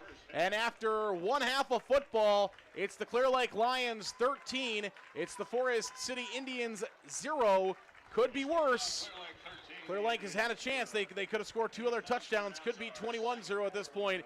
Indians got to be happy with a 13-0 deficit. We'll talk more about that. Waldorf University sponsors our halftime show. Waldorf supports our local athletes and looks forward to helping them further their educations and careers. Find out how to become a Warrior today at waldorf.edu. We will come back in 1.5 minutes on KIOW. Waldorf University in Forest City. With scholarships available up to full tuition, athletics, fine arts, you'll have the opportunity to find your passion while getting a world-class education. On campus or online, find support from a community that makes you feel at home. Find out more today at waldorf.edu. WCTA is committed to providing local phone service, high-speed internet, and the most reliable digital TV. They proudly support local schools.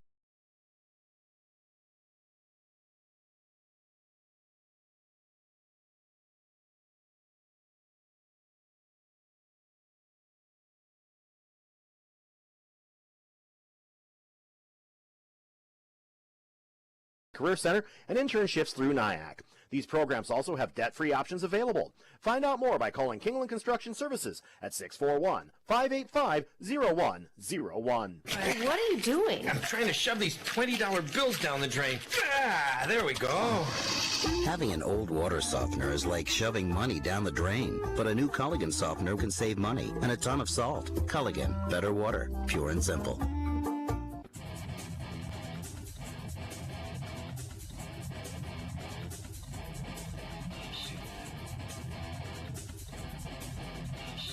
Welcome back here on KIOW, our Waldorf University halftime show, brought to you by our good friends at Waldorf University. Hey, we want to let you know that Waldorf University football team will be out on the Bullsdorf field just across the way here tomorrow night, as they will play community night fireworks then too. So back-to-back nights of fireworks here in the big old town of Forest City. Gotta love that, Coach. Yeah, it's you always gotta love a good fireworks show. Yep. And I think most people like to watch stuff get blown up, so that's pretty fun. just not themselves. So we got the professionals, though. You guys hired the professionals, so that's I good. hope so. I'm hoping we did. All righty, we'll go down to the Forest City High School marching band. Drum majors Brooke Olson, Natalie Holland, and Stella LaCour. Is your band ready?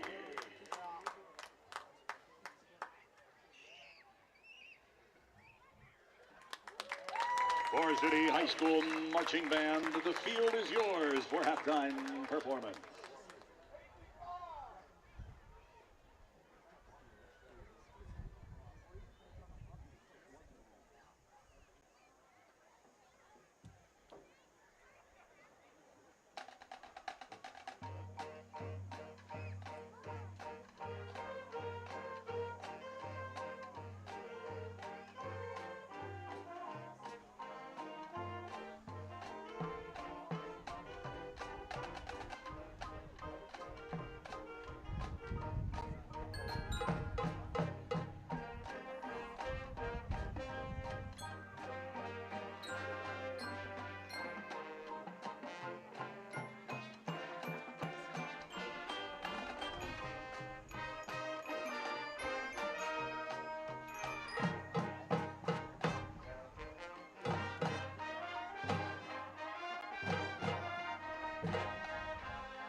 Let's hear it for our Forest City High School Marching Band.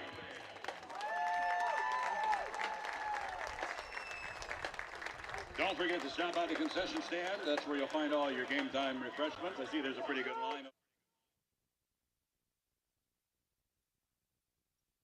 That's the Forest City High School marching band. Stats coming your way in 2 minutes on the Waldorf University halftime show.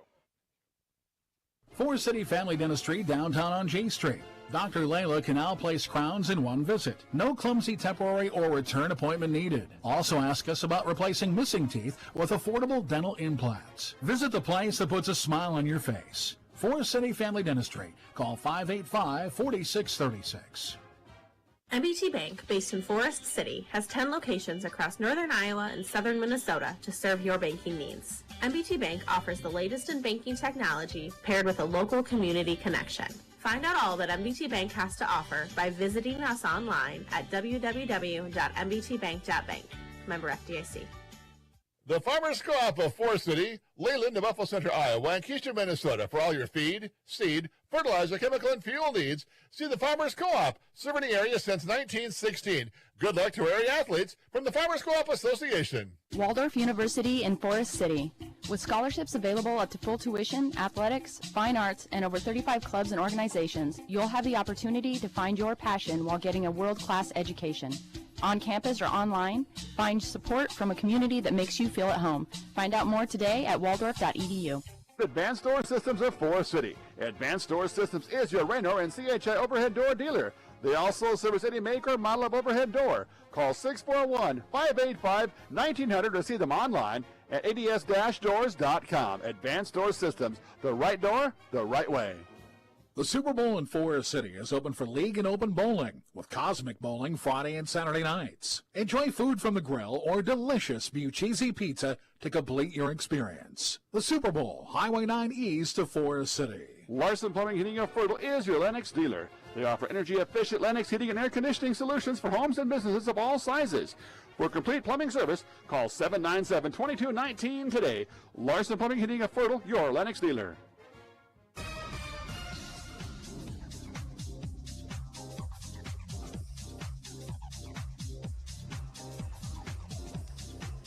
Welcome back here on KIOW, live at KIOW.com. Zarin Eggestal, Chad Moore with you from Forest City High School, where it is the Clear Lake Lions leading the Forest City Indians by a score of 13-0. And first of all, Coach, just thoughts on the first half. I mean, I think it's a win down 13-0, 2 scores, 2 stops, 2 touchdowns, and you're right in this game. Yeah, I think we're all right. We're sitting in a good spot here. We played some good defense. I thought we didn't give up any big plays. They put together one nice drive, got a short field on the one. So I think that's a definite plus. Hold them to that field goal there at the end, even though we gave up some points. That's a big win after that big run that went down the sideline. So I think we got to feel good going in, and hopefully Coach Clary's probably communicating that to them and knowing that we come out. We always preach to them, and I'm sure Coach Clary's doing the same thing. That first 6 minutes of this second half's a big deal. And, if we can hang right there in striking distance in that first 6 minutes, I feel good about where we're sitting, and it gives us an opportunity to win at the end.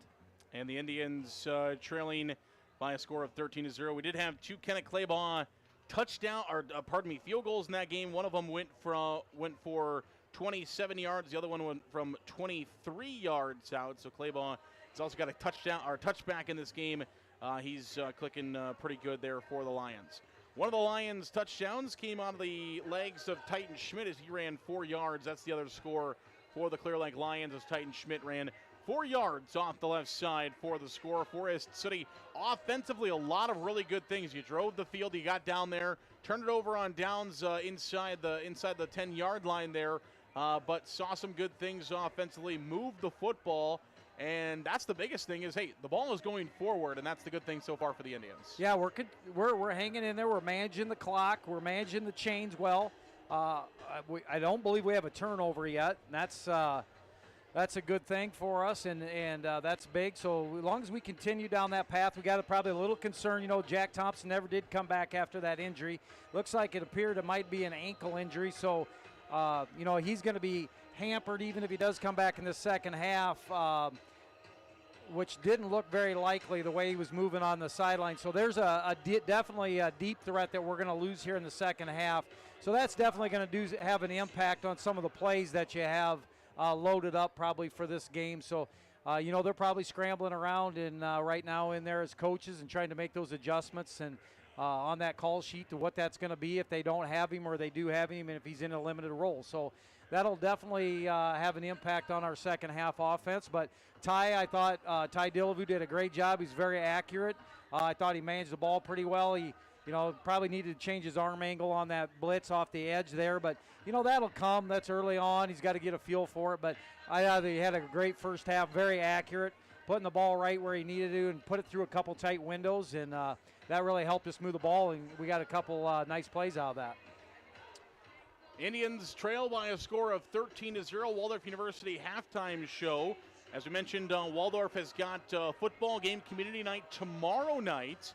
And so the football squad will be out there for the first time this year. It's always fun to get out there. A lot of local kids on that roster for the Waldorf University Warriors. So it's good to get out there and check out the Warriors. We've had some Forest City kids that have rotated through, and I know some former Forest City Indians still on that roster right now. So it's fun to get out there and support those guys and A couple of Clear Lake guys out there.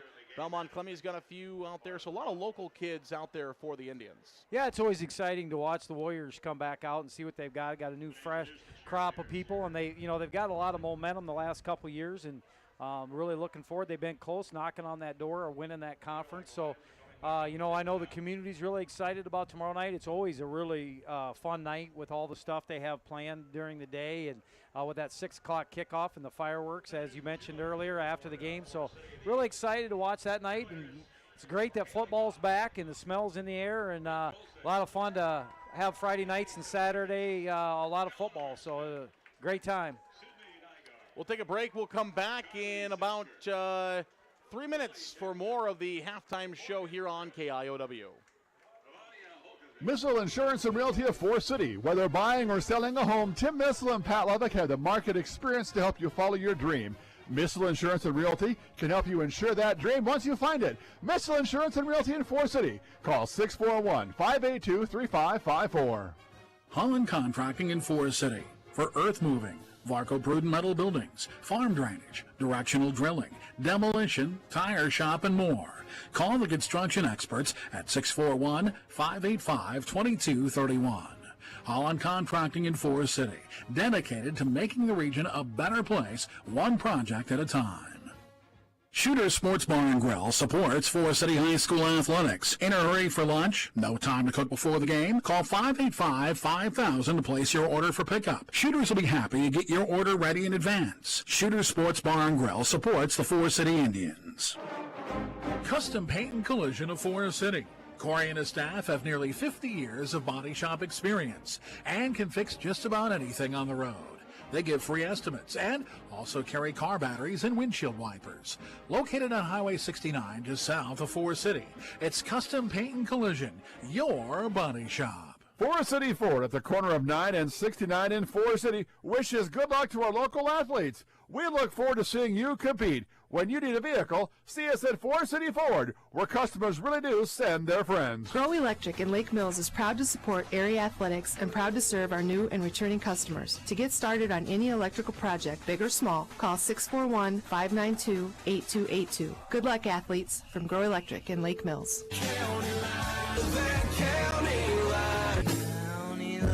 Everyone else is doing it. Call me, Matt, Chuck, or Jake at County Line Seeds in Forest City for a great lineup of DeKalb, Asgrow, NK, and now offering Wiffles hybrid products.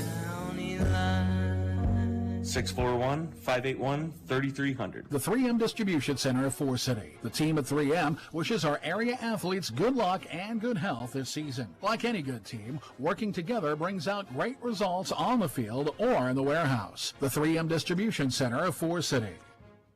NIAC is proud to help support North Iowa athletes. Working hard and being part of a team is a great way to learn lessons for life, and learning is what NIAC is all about, beginning with high school juniors and seniors who can start building college credits now for free. Learn more at niac.edu. For the best selection in new and used vehicles in North Iowa, think Pritchard's Family Auto Stores. In Forest City, stop by Pritchard's Forest City Auto Center on the north side next to Quick Star, or Chrysler of Forest City on the south side. They offer services only Pritchard's can provide.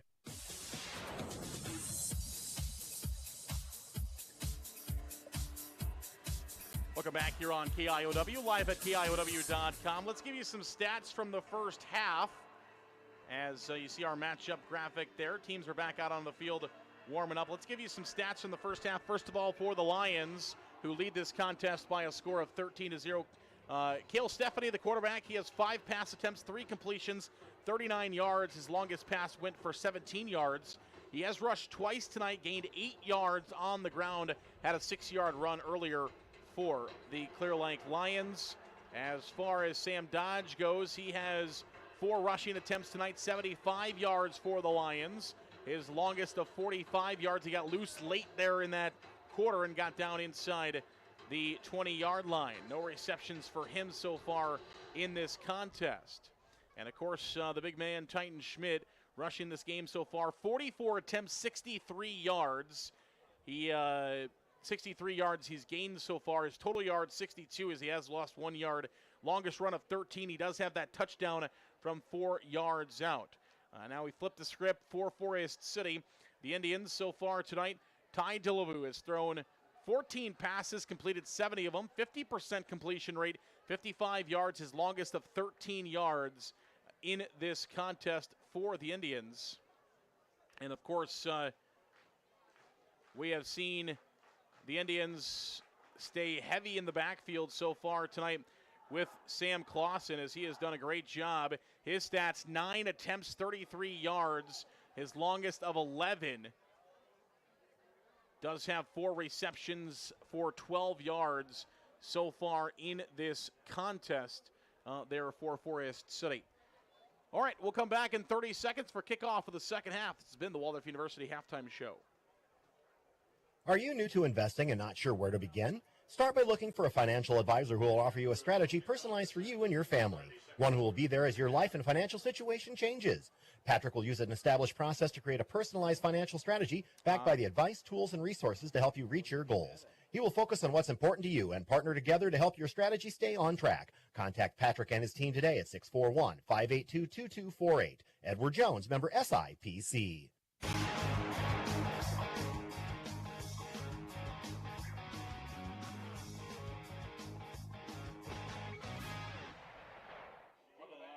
KIOW, live at KIOW.com. Zarin Egestal, Chad Moore with you as we are set for second half football action. And the Indians will have to kick off here to the Lions. As back deep for Clear Lake.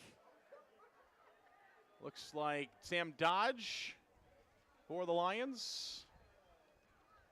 Number 8. Yeah, Stephanie, the quarterback. Don't see that all the time.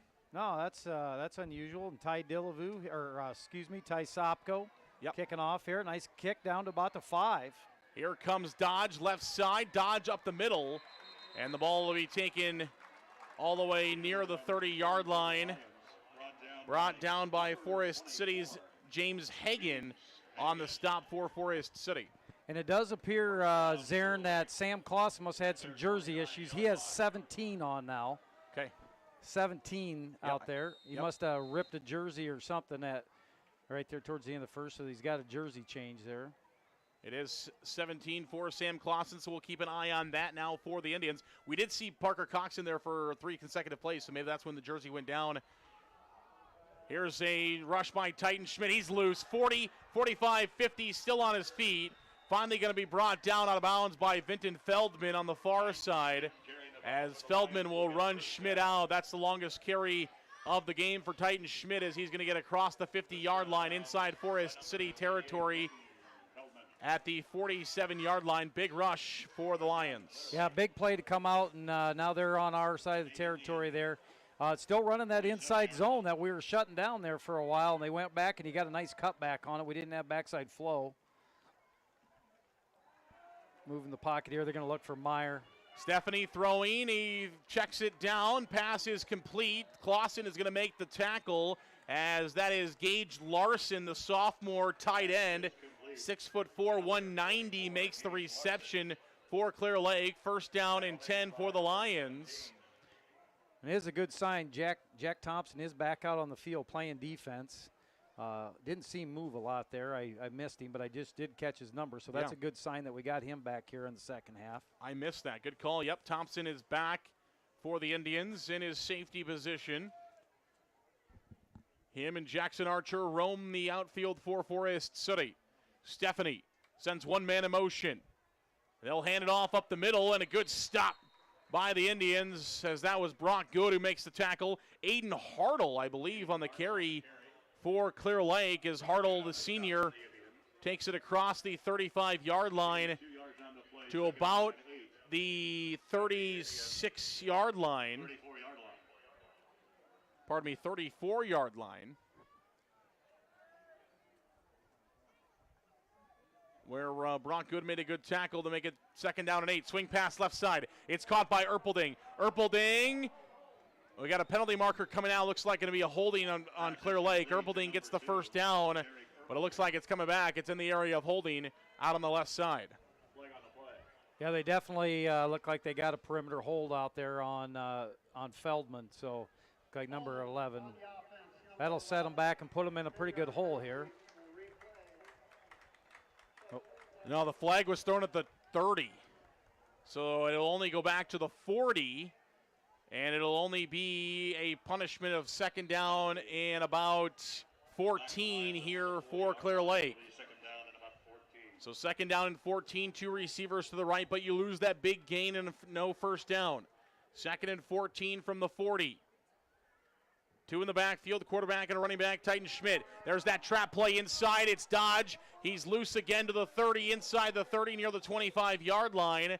And he's going to be near a first down marker for the Lions. So there they go right back at it. Must be something they're just going to pound all year, Coach. Yeah, they're not making many bones about that Sally counter play that they run underneath, and they're running it off that inside zone, which, gives that cutback that they got off that first one. So they're playing those two off each other, and makes it real difficult for our linebackers to read and set. And if we get flowing the wrong way, they're going to take advantage of it. 2 receivers left, 1 receiver right. High snap brought down. Schmidt's got it. Great tackle up the middle for the Indians, as that's Luke Kearney who brings him down at about right at the 25-yard line. Great grab and hold there by Kearney. Brings him down. It will be enough for a first down, but not a big gain there for Clear Lake. No, good tackle, but he had gotten enough, and it was short yardage. And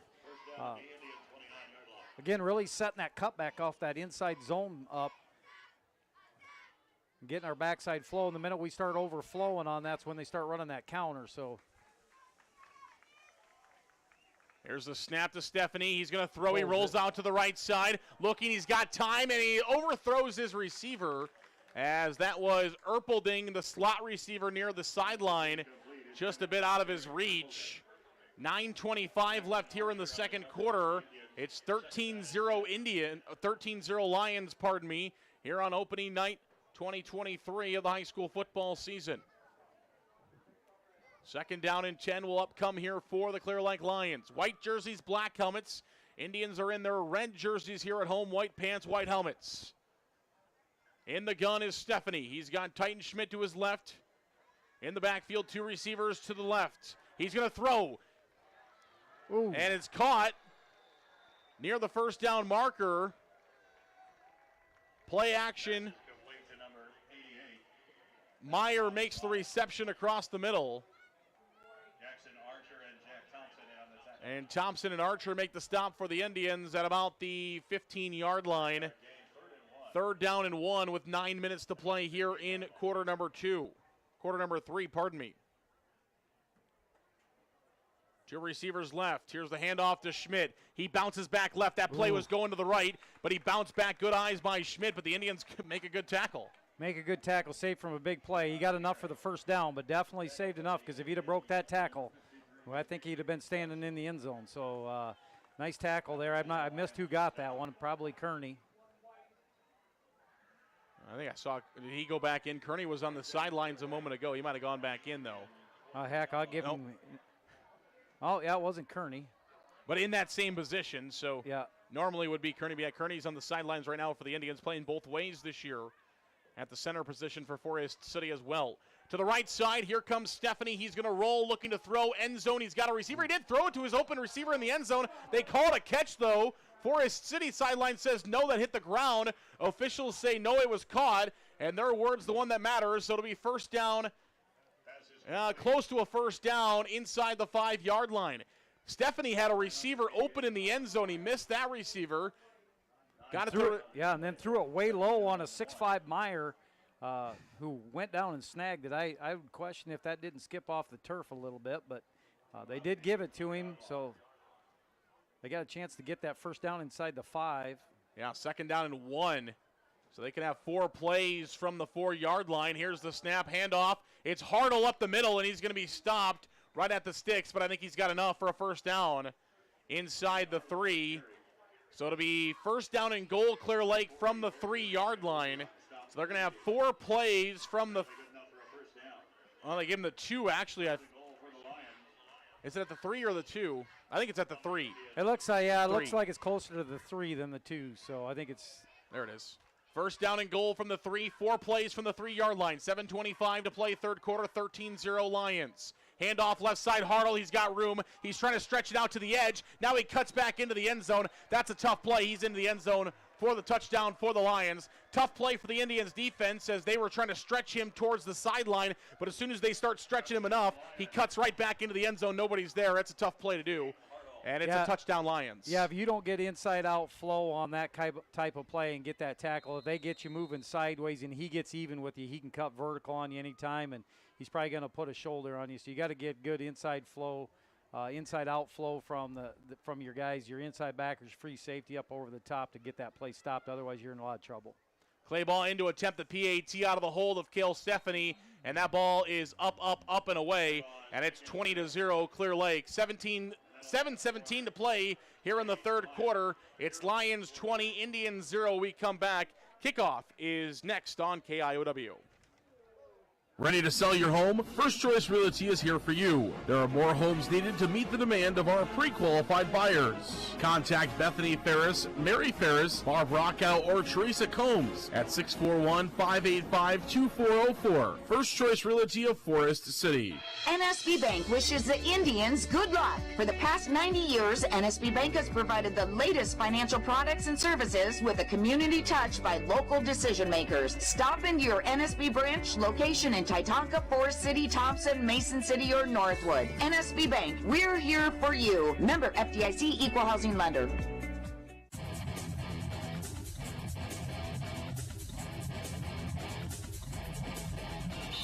Welcome back here on KIOW, live at KIOW.com. Zarin Egestal, Chad Moore with you this evening, opening night of the football season 2023. Next week, we'll be traveling down to Algona as the Indians will take on a top 10 team in Class 3A, the Algona Bulldogs. I think I had them, I think I put them 6, in my rankings. I think they came out 9 or 10 in 3A in the official Radio Iowa rankings. The kick will be fielded by the Indians at about the 3-yard line. Looking to make a move is Deegan Moore and going to be brought down at short of the 15-yard line. Gotta get used to that different 2 out there. Yeah, exactly. Still more. It was funny. I was going through updating my rosters this week and getting ready, and I was going through and I was changing last names and first names because people change jerseys. There's quite a few guys that changed jerseys this year, and then I was going backwards. I got to 2, and I was like, oh, cool. I don't have to change the last name. Just have to change the first name as Deegan Moore now wearing number 2. At times tonight, the Indians could use the old number 2 out there tackling, but he's off to greener pastures with the Vikings of Grandview and the NAIA. 7:12 to play here in the third quarter, 20-0 Lions. High snap. Dillevue pulls it down, though, and he goes straight to the ground. That snap high in the air. Dillevue had to go up for it, and as soon as the second he got it, he had to go straight to the ground as he is being pursued by a bunch of white jerseys. It's going to be a loss of about 3 on first down, so make it second down and 13 with 6:51 to play here in the third quarter, 20-0 Lions. That was near disaster there. Backed up like that. The back didn't come across, and Ty, thank goodness he's 6'3", 6'4", reached up and grabbed that. That back would have hit him or any of that, we'd have fumbled and could have been in a lot of trouble, but we survived that one even for the loss. That's better than turning the ball over this deep. Quick pass. Slant. Corey Thorson's got it for the Indians across the 15-yard line, so they're going to get the lost yardage back plus about 3 up to about the 16-yard line. So third down and manageable here for Forest City. About 8 or so. They call it 7. Third down and 7 from the 16 with 6:07 to play here in quarter number 3. Indians will send 2 receivers right, 2 receivers left. Running back in the backfield, he's in motion from right to left. That is Clausen wearing 17. Here's another quick pass caught by Archer. First down yardage and more across the 25-yard line. Short of the 30, but the Indians have the first down. Move those chains. Great. Really nice throw there by Ty. Really nice pass catch. Boy, they can make hay with that thing all day. That was wide open. Nice throw. Put that one in the recall column as Dillevue again tries to go with a quick pass. This time it's snuffed out and going to be batted down. Is that Cavett? That is number 9. Big number 9, Caden Cavett, the senior linebacker, stands at 6 foot 190. He bats that one back to the turf, and it's second down and 10 with 5:48 to play here in the third quarter. Kevin, a guy that saw some action for the Lions a year ago, back in his senior season. 3 receivers left, 1 receiver to the right side. Indians have done 3 quick passes, 2 of them complete. Last one batted down, 2nd down and 10. Delavu this time will hand it off to Clausen. He is swarmed in the backfield. Cavett. And big number 75, I think that's Trineri. So Trineri and Cavett combined to bring down Clausen in the backfield, and it's 3rd down and a county mile here for Forest City as they're backed up all the way inside the 25-yard line at about the 22. 5:20 to play here in the third quarter. They call it 3rd and 15. 3 receivers left, 1 receiver to the right. Indians have to go downfield here. Instead, they're going to hand it off to Cox. Yeah, just play that safe here. He'll go with the punt. You're deep in your own territory. Just play it safe and not turn the ball over deep in your territory and try and punt this up. So play field position here. Make sure that make them earn something here. So let's do the one where we punt it and they fumble it and we get the ball back. That play worked nice for us earlier. It did. One of the biggest offensive play the Indians have had today was a punt and a fumble. Let's see if they can do that one again. Here's Ty Delavu will punt this one down. Great punt by Delavu. Fair catch called for and caught. Running backwards. That was a nice little catch there by Theobald as he had to go run backwards and make that play. As Delavu got a good one. And didn't have a whole lot of room to do the punting, but he was able to get it away. Yeah, that was nice. That was nice. That's that's a solid 40, 45, 50 yards, change in field position. That's a big deal here. We look like we got a little confusion with our defensive personnel. We got a hustle here. We got looks like we're trying to figure out who's in, who's out. I think now is where you're starting to see that fatigue come in a little bit. They're trying to sub in, get some guys some blows, and get a little bit of confusion with changing personnels. And when you start doing some things there that you're not used to practicing all the time. Indians line up in the 4-2-5 as well. That's something different. We talked about pregame show, a little bit different this year. There's Grant Woogie with another big stop for the Indians as he throws Titan Schmidt to the ground after a gain of just a couple up to about the 32-yard line.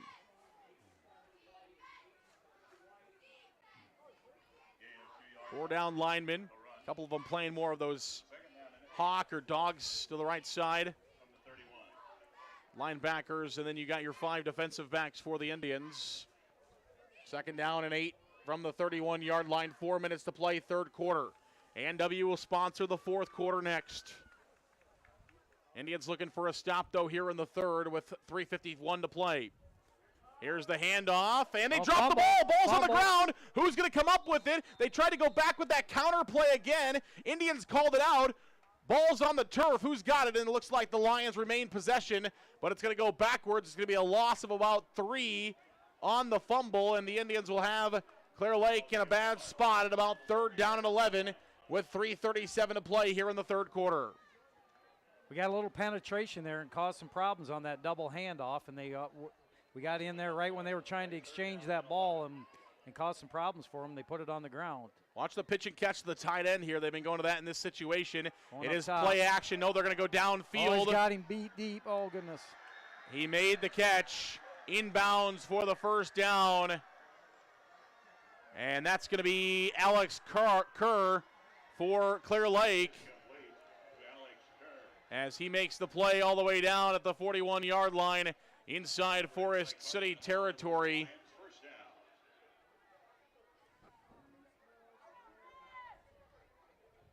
And first down and 10 Lions. Forest City defensively now has to get down the field. We talked about the fatigue. Been out there for a while now, and Clear Lake will continue to run offensive plays. Hartle's in the backfield. Haven't seen Titan Schmidt again for a while. Here's a handoff to Stephanie to the right side. And Stephanie will be brought down after a gain of about 7 on first down. Quarterback keeper to about the 35-yard line. Just followed his blockers there. Patient. Don't outrun your blockers. That's exactly what he did. Yeah, absolutely. And, it looks very similar to that inside zone and that double handoff, that action to our defense. And then they just ran it back up in there. Nice. So that's very confusing for that second and third level group of guys as they're trying to make that read, because those 3 plays look all very similar. But then all of a sudden you've got all those guys in your face at second level, and it's a pretty effective play. Here's a throw, and it's going to be incomplete. Good pressure there by the defense. Good job getting their hands on Meyer there on that release, kind of stopped him, slowed him down just a little off that line of scrimmage, trying to hit that quick pop pass, and somebody got their hand up and batted the ball down too. 3rd down and about 4 upcoming here for the Lions from the 35-yard line of Forest City. 2:33 with the clock, stop, 20-0 Lions. 3rd quarter action.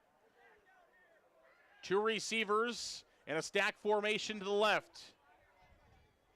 Wing back, tight end to the right side. The wing back is in motion to the right. Look that way. Screen pass, and he missed him. Ooh. They go with the screen pass, and the ball is short. Pass is incomplete. As it'll be 4th down and about 4 coming up. Indians got released there, of course, on the screen. Kearney was the man that kept after the quarterback. Did get a couple of guys to turn around. The old "it smells like fish, it's fish." I felt like that guy moving out motion and out here to the right, I felt like he was going towards the line of scrimmage, and it should have been a penalty, but they didn't call it. 2 receivers left, 1 receiver to the right. Looking to throw, downfield. He's going for the home run pass. Double coverage, intercepted! Jack Thompson with the interception for the Indians. We're going the other way. On 4th down and 4, it looks like a good punt for Clear Lake, though, but still looks good in the stat book. Yep. They had him double covered. They just put a 50-50 ball up for the 6'5" junior there and see if they can come down with something. And, you know, I think the philosophy on Clear Lake's part is if they pick it, it's just as good as a punt. We put them inside the 10. If we get it, then awesome. But nice job there by the Indians of keeping the double coverage, going up and getting the ball, and gives us a chance with 2:26 here. Now we need to put a good drive, get a little momentum here in this 3rd quarter. It'd be nice to end this quarter with a score. Yeah, absolutely. It's one of those things that if we catch the football, we make sure it's not tipped or anything. They don't get a weird deflection and end up getting a big gain out of it. So that's why Jack Thompson does a great job of making sure he pulls it down. Loose to the right side. And the Indians look like they're close to 1st down yardage. Indians had 8 interceptions a year ago. 4 of those graduated, though, with Kellen Moore. Jackson Archer had a couple of interceptions. Feldman had a couple of interceptions. So Thompson picks up his first in a couple of years for the Indians. 2nd down and 1 off the rush there off the right side.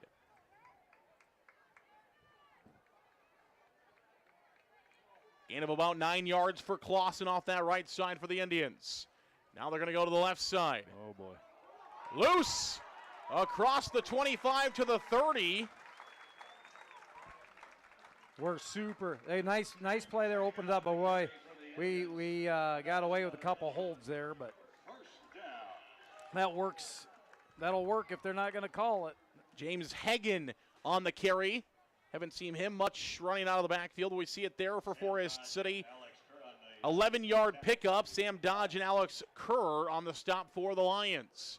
3 receivers left, 1 receiver to the right. Dillevue in the gun. 1:50 to play here in the 3rd quarter.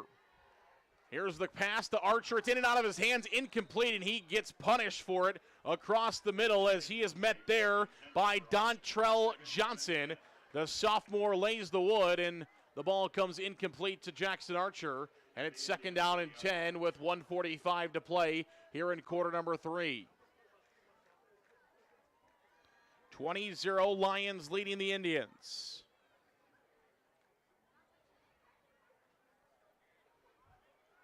Second down and 10 here for Forest City. 3 receivers left, 1 receiver to the right. Dillevue in the gun. Running back left is Clausen. Looking to throw. He's got some time. He'll throw downfield. He's got a receiver open and is caught at the 35-30 and finally pushed out of bounds. That's the late hit. He was already out of bounds. Ty Sopko with the reception for the Indians. He ran out of bounds at the 27-yard line, and then he was hit again. Great job by Ty Dillevue keeping that play alive with his legs and then keeping his eyes downfield and seeing that receiver, and a nice throw. Good catch by Sopko. Big change of field position there. That's a nice play with 1:38 to go. 29-yard line of Clear Lake is where Forest City will set up. 4 wide. Delavu takes the snap, looking to throw again. He's got a receiver. Once again, it's Thorson, and it's intercepted. In and out of the hands of Corey Thorson, and it's tipped right into the hands of Luke Furman. Luke Furman intercepts the football for the Lions at the 6-yard line, in and out of the hands, and deflection taken back by Clear Lake. And just like that, the Lions will get the football back at their own 6-yard line with 1:31 to play here in the third quarter. Luke Furman, haven't seen a lot of him here tonight. Sophomore, 6'1", 155, but he's in the right place at the right time. And he did make an athletic play to keep his feet in bounds there. Yeah, you know, and Delavu, 2 plays in a row, he broke down that coverage by using his legs and getting outside the pocket and then getting into a scramble mode. We got away with it once, and he did a great job of keeping it in. That was a very athletic play, getting it off that deflection there. But definitely move field position. We got him pinned down deep here. It'd be good to get a hold and move into the fourth quarter. We definitely need a hold here. Titan Schmidt will run for about 5 on first down, 1:17 here in quarter number 3 remaining. They're going to give him 4 to the 11. Call it 2nd down and 6. Penalties we have.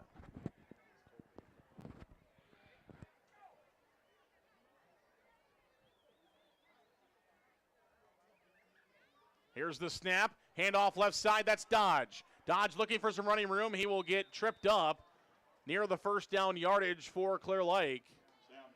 Yeah, that's that little pass. That's actually a pass that he bats forward. Looks a lot like a jet sweep, but, yeah. You know, it'll go down in the books as not a rush. It'll go down as a pass for him because he just bats that. And I guess the theory behind that is if you drop it, then it's an incomplete pass. So that's just kind of a trendy thing that's been going around here the last few years.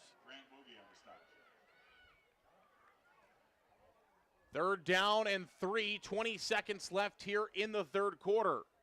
Stephanie in the gun. 2 receivers left. They'll hand it off up the middle.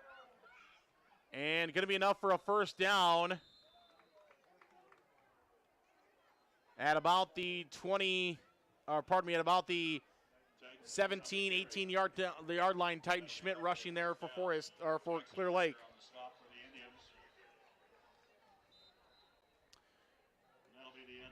And that'll be the end of quarter number 3. We've played 3 quarters. A&W sponsors our 4th quarter. 20-0 Lions lead over the Indians. We'll have the 4th quarter brought to you by our good friends at A&W in 30 seconds. A&W Restaurant in Forest City. A&W has delicious burgers, cheese curds, onion rings, chicken tenders, and more available daily from 11 a.m. to 9 p.m. Finish your meal with a tasty root beer float, shake, polar swirl, or soft serve ice cream. A&W, where the food is as good as the root beer. Highway 69 North in Forest City.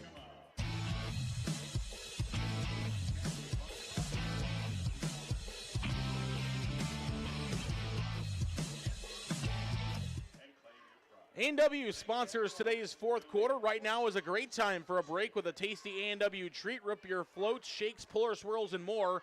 See them on Highway 69 North in Forest City today. You have about 15 more minutes to get down to your local Forest City A&W store this evening before they close up shop, but they'll be back open again at 11 o'clock tomorrow.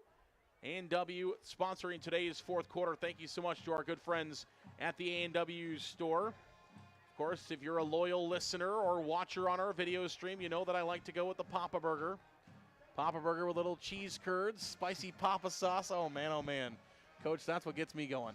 There you go. I can't disagree. I'm a Papa Burger guy myself. Yeah, it's a staple. I don't know if I can do those and the cheese curds together. I love it. You get a little older, you can't handle all that stuff. You don't feel as good. It's a great combination. And to wash it all down, we go with the Polar Swirl, chocolate ice cream, and cookie dough. Because the normal one has vanilla ice cream in it. I get the chocolate ice cream. Make it just a little sweeter, right? I love it. I'm just straight chocolate shake guy. Okay. Pretty plain. There you go. 2 receivers left here for Clear Lake to start the 4th quarter, brought to you by A&W. Stephanie going to go deep down the field. Meyer is open, but he misses him. Thomas Meyer across the middle. He had his man beat. Well, that pass just out of his reach, and it's incomplete. with 11:55 to play, fourth quarter, 20-0 Lions. And it kind of appears that Jack Thompson's just been playing defense. Fortunately, we got him one way. He hasn't taken any snaps, if that I recall, here in the second half on offense. So it must be an outside ankle problem, I'm guessing. He must be having a little problem making cuts and stuff. He has to make a little less cuts defensively. So. Also a game, I mean, we'd much rather have Jack Thompson when we get into our district games than against Clear Lake in a game that doesn't matter for anything. Game matters much more for Clear Lake. Now they're in Class 3. That was one of the questions I asked to Coach Stensland is how did that go into your guys' building a schedule, because they got to worry about an RPI now, something they didn't have to worry about a year ago. Yep, they absolutely. And then they also have to have, a couple people from certain classes that they got to go with. So a little tougher to build their non-conference, non-district schedule than what we have in 2A. We can just put our list of 7 together, and then the state assigns out of those what we get, and we're supposed to work to try and match those up, and if you can match up your 1 and 2s from both schools, you're supposed to get those. That doesn't necessarily always come true, but there's that pop pass again, and it comes incomplete to Meyer across the middle, and it's going to be fourth down, and Forest City's defense is going to hold. Absolutely. So yeah, it's I don't know what exactly the science is, but a lot of phone calls, a lot of trying matching up, a lot of begging and pleading with other schools to see if you can get it to match up. The one thing that they changed this year that I really appreciated, you had to put your list of 7 together, prioritize those 1 through 7, and the state posted those. So if you had to keep your word. Unfortunately, in the past, there were some situations where not everybody was keeping their word on that. Oh, yeah, we'll put you 3, but you ended up 6. Right. And you're wondering why you didn't get them. So the state just said, you know what, we're going to just post your list, and everybody's got to play it straight up. So I think that made a difference. And caught by Archer on the punt at the 50, and he's going to be drugged down. Ball's out, but they're going to call him down. Ball's out, they're going to call him down. Clear Lake sideline, of course, they're very far away. They wanted the fumble, but he was down there.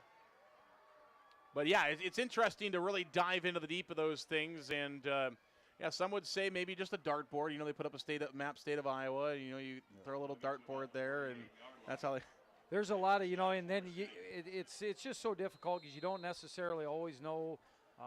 You got a lot of factors. A football coach has got one focus on it, and AD's got another focus on it. You're trying to take care of your kids. You're trying to build an under-level schedule. It's there's a lot that goes into it. It's a little bit challenging sometimes, and some years it's really easy. This year, I'll be honest, it was really easy for us. We got a very favorable draw, I felt like, and so we'll have a nice 2 years. We go to the West a little bit and play some different teams that we haven't played, but we're familiar with them. Beat a lot of those teams last year. So. Hey, here's our first cramp with 10:42 in the fourth. That's pretty good for your first week. I agree. First week, and it's hot. It's not always as hot in the first week. Some years we've gotten lucky, but I think they're going to use this as a water break as well. Yeah, this is the time you get the kids some water right after a break. But, you got to be, as a coach on both teams, I know this is something that's not a statistic, but, after the game, you're going to look at something like this, and you're going to address this with your team a little bit about not cramping, making sure that you're in situations and getting through this and taking place. So it's a reflection and a benchmark a little bit about your conditioning, your hydration, how being taking care of your body. And those are all points of emphasis you're always talking to the kids about all summer, all week long. You're trying to emphasize those things. We've been doing a great job. We haven't had a kid go down yet with something like that. So obviously our kids, been doing a good job. I think we've been doing a good job trying to rotate kids through and stuff. So that is a big deal. And it does have an impact on games at times. And there's probably a lot of games around the state that, once or twice you get that player that goes down, it's going to be a problem. And 75 is probably going to deal with this again before the night's over. He's one of their D linemen, and he's walking off pretty gingerly here. So they're going to come back at some point. Yeah, he's a two-way guy for them too. He's their right guard as well, and so Trineri does a big job there. He's been in there for a couple of years here for the Lions, now as a senior. But yeah, and that's not as you mentioned. It's a credit to both teams as Clear Lake's first cramp comes, as you said, 10:52 left or 10:41 left in the fourth quarter, and so both teams have done a good job this week of conditioning and hydrating and being ready for this game. Couple of updates for you as well. The West Hancock-Garner game is 55-6 now. Here's a throw on second down by Dillevue. Rolls out looking downfield, and he's going to throw it into the Clear Lake bench, as that will roll incomplete. It'll be third down and about 8 upcoming with 10:57 remaining here in quarter number 4. Brought to you by A&W Family Restaurants of Forest City. Thankful for all of our great sponsors that allow us to come out here and do this each and every single night.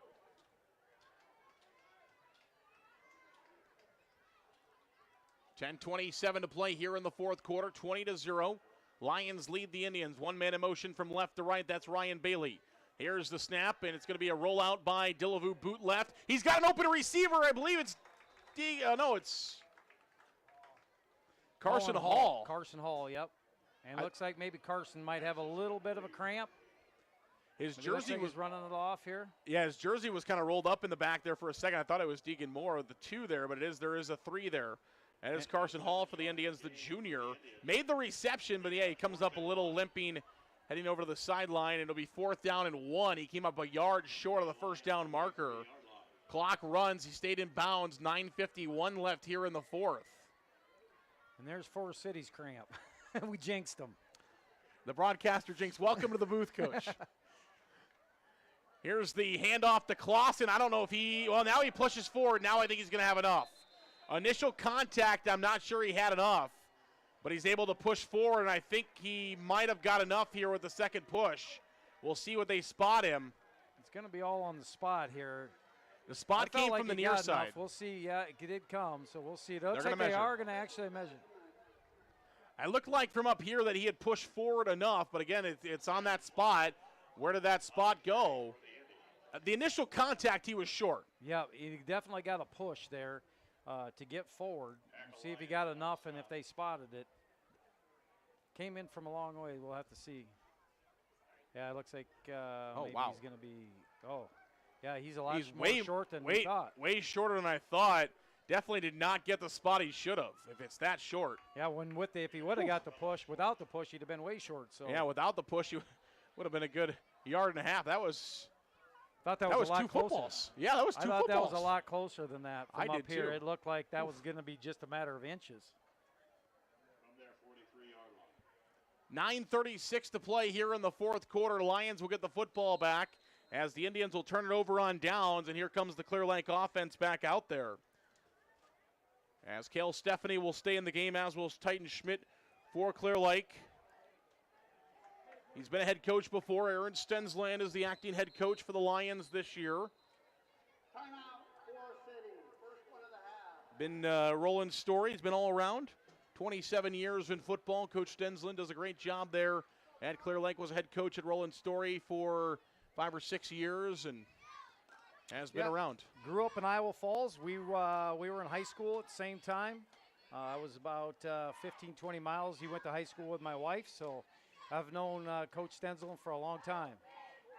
Yeah, seemed like a great guy, and we had a great conversation. You guys on KIOW, you heard about 8 or 9 minutes of that conversation. It was about we talked for a good 20 minutes about football, about life, and we got about 8 of those minutes for you here on KIOW in the pregame show. On our Behind the Enemy Lines segment, of course, you'll get to hear from Forest City head coach Tom Clary tomorrow, about 10:10 tomorrow on KIOW, as he will chat with us about this game. We've got some things to talk to him about. Of course, we'll try to give you an update on what he would know about Mr. Jack Thompson, and we'll get an update on what he saw from this contest, so that will come tomorrow. We have all 6 of our head coaches coming back on. West Hancock, Coach Sanger, going to have more to talk about there. We'll talk with Coach Camrad from Garner and Coach Frericks and up there at North Iowa. There's a handoff up the middle, wide open Schmidt. He's loose to the 40, inside the 35-yard line as Titan Schmidt just breaks one off there for the Lions. Yeah, he hit that right up the middle. That was wide open. First, second level. He was third level instantly. So you can see the fatigue starting to set in just a little bit here. And we'll have to hopefully try and rotate some guys in here, get some fresh legs. 26-yard pickup there for Schmidt. He's going to go again up the middle. Drugged down by Kearney. After a short gain, or after a gain of about 9, as Kearney pulled him down. Yeah, that's two plays in a row. They've kind of gashed us right up the middle here, so we're going to have to firm some things up, bring some pressure up the middle, because at this point with that kind of lead, they're not gonna go away from that. They're just gonna give you a steady diet of that. Up the middle to the right side, now bouncing left as Schmitty's bottled up, and Thomas Meyer might have got an illegal block there. Of course, it was away from everybody. Nobody was looking at that. Everybody was looking at Titan Schmidt going up the middle. Thomas Meyer tackled one of the Forest City defenders, though, in the backfield. It was an inadvertent tackle on Meyer, but still a penalty. Can't blame the officials on that one, though, as the ball was going away, but somebody probably should have eyes in that situation. Either way, it's going to be first down and 10 here for Clear Lake. 2 receivers right, 1 receiver left. Really shifty move right there by Schmidt. That he was kind of stopped, and he stopped his feet and cut back the opposite direction and got a nice gain out of the deal. Stephanie will roll out looking to throw. He takes a hit, and the ball is intercepted. Picked off at the 10-yard line, and then a face mask on top. Interception is Grant Woogie. We've called his name all night long defensively for the Indians, and now he pulls down an interception and will add 15 yards on top of it with the face mask. Grant Woogie has been all over this field defensively tonight for Forest City. They're going to officially spot it at about the 12-yard line. And a conversation being had here. The face mask should go on top. And the Indians should get 15 additional with 8:01 to play here in the fourth quarter. Indians get one back there. Big stop. Oh, there's 2 flags. There's a flag in the middle of the field. After the interception, we have a face mask penalty, personal foul, 15 yards, first and 10, Forest City. So there's your penalties. The first one was an illegal man downfield. That was in the middle of the field. And then you have after the play, the face mask, which we mentioned will be tacked on to the end. So the illegal man downfield penalty will be in and does not work out there, as we'll go downfield with the face mask penalty. I was a little worried about what they had there in the middle of the field. Turns out to be an illegal man downfield. That was what the conversation was about. 2 receivers left, 1 receiver to the right. 2 receivers to the right, pardon me. Clausen is in motion from the backfield for the Indians. Dildevu looking to throw downfield. He's got Hall deep, but it is incomplete over the head of Carson Hall and into the Forest City sidelines. I think Grant Woogie just caught that in the sidelines as well. So back-to-back catches there by Woogie, though. When he's off the field, we don't want him catching the football. No, that was he was trying to hit the whole play there, and that was actually a pretty decent decision by Ty to throw that out of bounds. That safety was coming over hard. Either Carson Hall was going to take a big hit, or he might have thrown a pick there. So pretty good decision by Ty just to manage that at this point. Yep. 7:55 to play fourth quarter. 2 receivers left, 2 receivers right. Looking to throw. Dildevu, this time it's deep to Jackson Archer, and that one is just a ball where he's trying to get it to Archer, but a little bit out of his reach. Again, a couple of Clear Lake Lions over there in that situation. Dildevu under pressure, just had to get rid of that football, and it's going to be 3rd down and 10 upcoming here for the Indians with 7:51 to play, and you want to try to move the ball, take some clock here, and not give Clear Lake the football back so soon. Plus, again, it's just a 3-score game right now. Forest City not completely out of this one. Quick score, get the football back. You still have 8 minutes of play, but you got to find it. You got to find the end zone. You got to find some pay dirt soon. 2 receivers left, 1 receiver to the right. Looking to throw across the middle. It's incomplete. Intended for Archer, a bit at his head. Gets tipped up, and that one's fortunate not to be intercepted after another tip. And it'll be 4th down and 10 upcoming. Yeah, threw that one into a lot of traffic there. Didn't have a lot of options, so got away with one there. Force us into a punting situation here. We're going to stay in that offensive formation. That looks like that might be what we do, but Clear Lake doesn't have anybody back at this point. It will be a punt, end-over-end kick. It gets a Forest City bounce, continues to go. Help that one down the field inside the 15 to the 10, inside the 10. At the 9-yard line, Ty Dillavu gets the end-over-end kick, and that time he got the member bounce. That, no doubt. All the way down. Nice change of field position there for us. That's good. That'll pin Clear Lake back down inside their 10 with 7:36 to go here. So, you know they're gonna run it. They're gonna want to burn some clock. They're not going to throw it, put it up in the air unless they have to. And they haven't really shown much of a threat of a deep ball. So everything's been kind of underneath stuff to the sideline and underneath. Very conservative passing game so far for the Lions. Yeah, they went downfield to Dodge once or twice at most. It is up the middle this time to Schmidt. And again, first game of the year, or maybe something they don't want to put on film. They might have one of those in the back pocket somewhere. But maybe something they want to surprise one of their district opponents, Webster City, Algona. Yeah, and there's some, you're up by 3 scores right now. You don't have to empty the bag out right now. You just got to burn clock if you're Clear Lake. And for us, we've got to get a stop here. We've got to get the ball turned over. We got to stop it here. They're 2nd and 5, so we need a big play right here. We need something with no gain, little to no gain here to put them in a 3rd and long situation. Here's the snap. It is going to go to the right side and going to be short, I believe, of the first down marker, but real close. The first down marker's at the 20. The ball looks like it's going to be just past the 19. Looks like they're going to be a little bit short. 6:40 and counting here in the 4th quarter. 20-0 Lions. Indians trying to get the ball back to get the ball here offensively.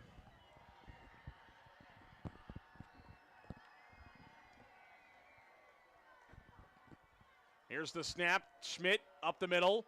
Still on his feet. He's got enough for a first down across the 20, near the 25-yard line. At the 25-yard line is where they'll bring him down at. So it'll be first down and 10 Lions from the 25-yard line, and Clear Lake will be able to continue to run the clock here as they pick up a first down.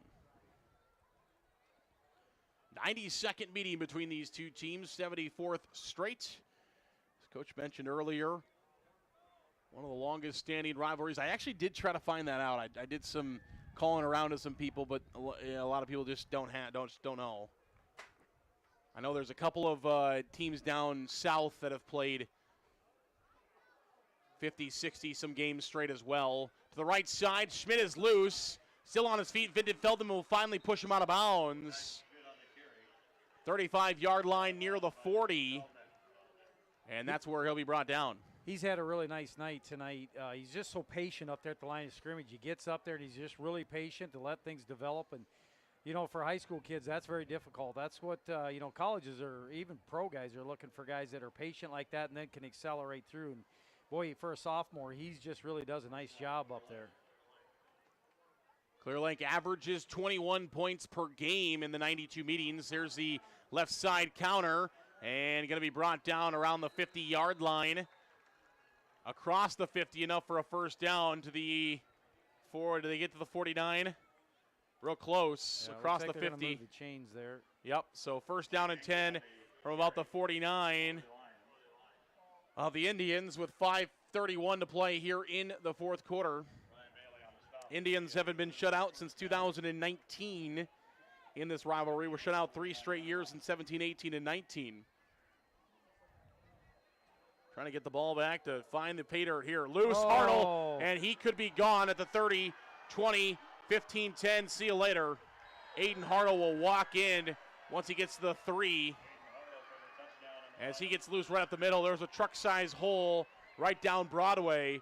And once he got into the 3rd level of Forest City, nobody could track him down.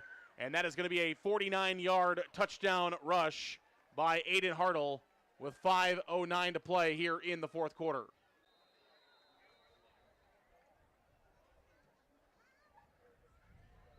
Kenneth Claybaugh is on to attempt the PAT to make it 27-0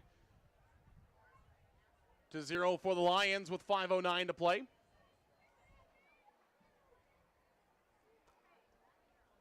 And the Indians will get the ball back, though.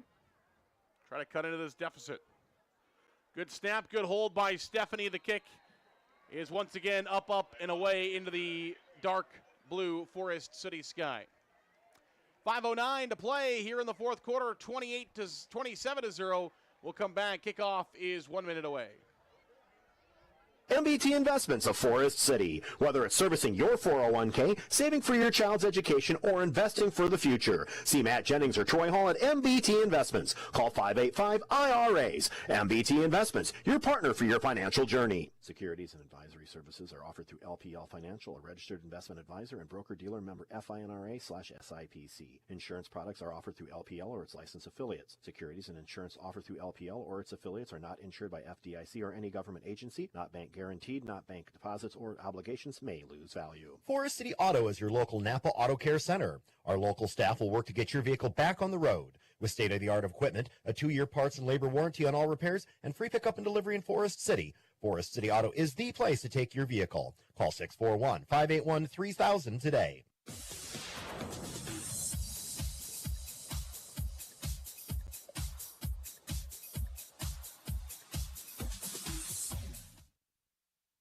Welcome back here on KIOW, live at KIOW.com. Zarin Eggestall, Chad Moore with you this evening. 5:09 to play, fourth quarter, 27-0 Lions. And Kenneth Claybaugh has got it teed up at the west 40-yard line to kick this one away to the east, where Forest City is set to receive this one. And Claybaugh's kick is now heading back. Going to be received at the 7-yard line by Archer. At the 15, now he's going backwards, now back forward near the 20, and he'll finally be brought down near the 20. So Archer started running backwards at about the 13, went back to about the 16 probably, back towards the 15, and then he rushes up to the 20, where he'll be brought down. So first down and 10 Forest City, all of that for touchback yardage at the 20-yard line. With 5 minutes even to play here in the fourth quarter, and the Indians trailing 27-0.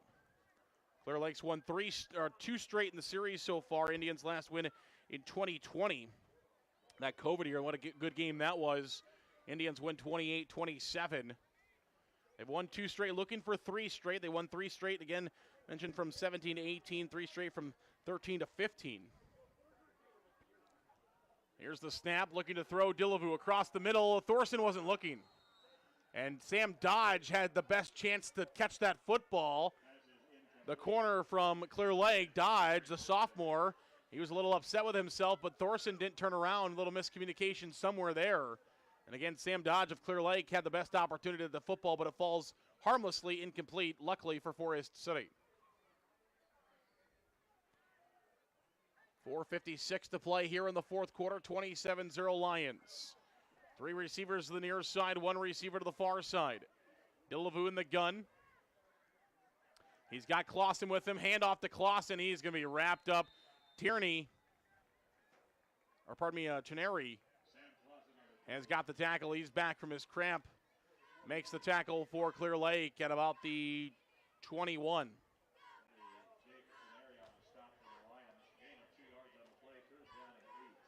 It'll be 3rd down and 8 upcoming here for Forest City. 4:31 to play here in the third quarter.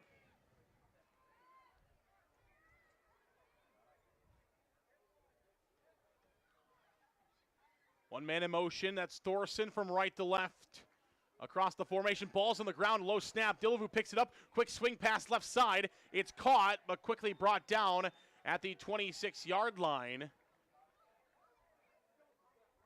As Archer makes the reception for the Indians, and he is swarmed by Lions at the 26-yard line. It'll be 4th down and about 4 for Forest City.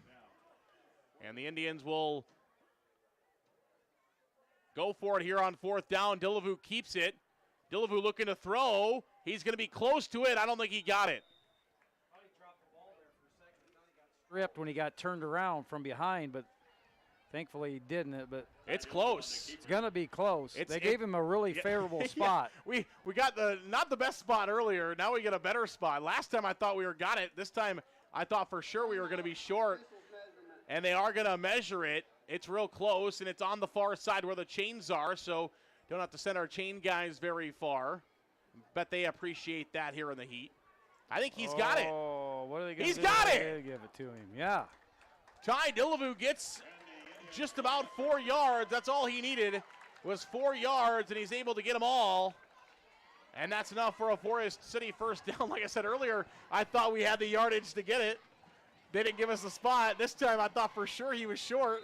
They give us the yardage, and the Indians will get first down and 10 from the 30-yard line and their own territory with 3:33 to play here in the fourth quarter. Clock continues to tick. 27-0 is the lead in favor of the Lions.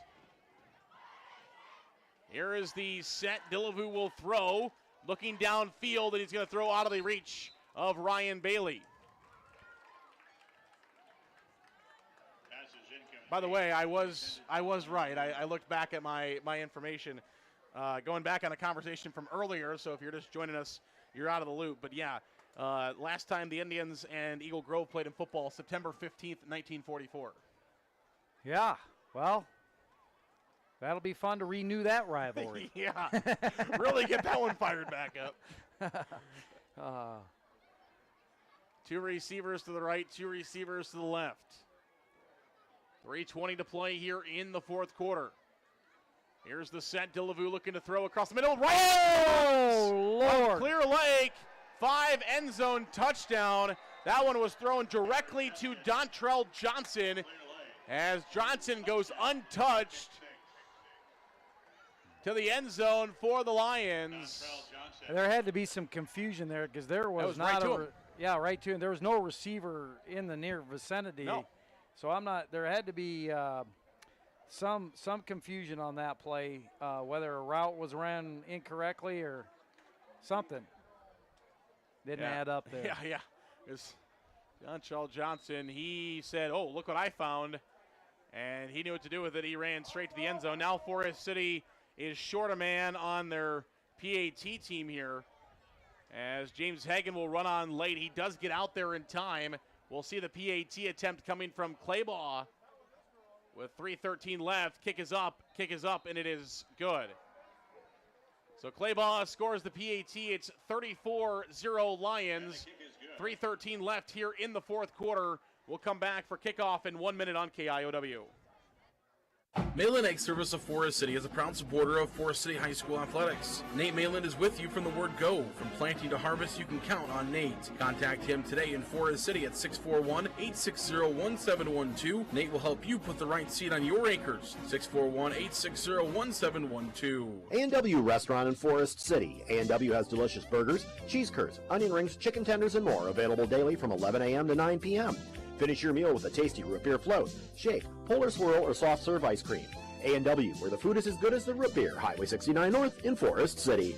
Forest City fans, whenever the Indians football team scores this fall, you score as well at your local Forest City Hy-Vee store. If the football team scores 7 points, you get 7 cents off per $7 you spend the Monday following a game. 24 points, 24 cents at your local Forest City Hy-Vee store.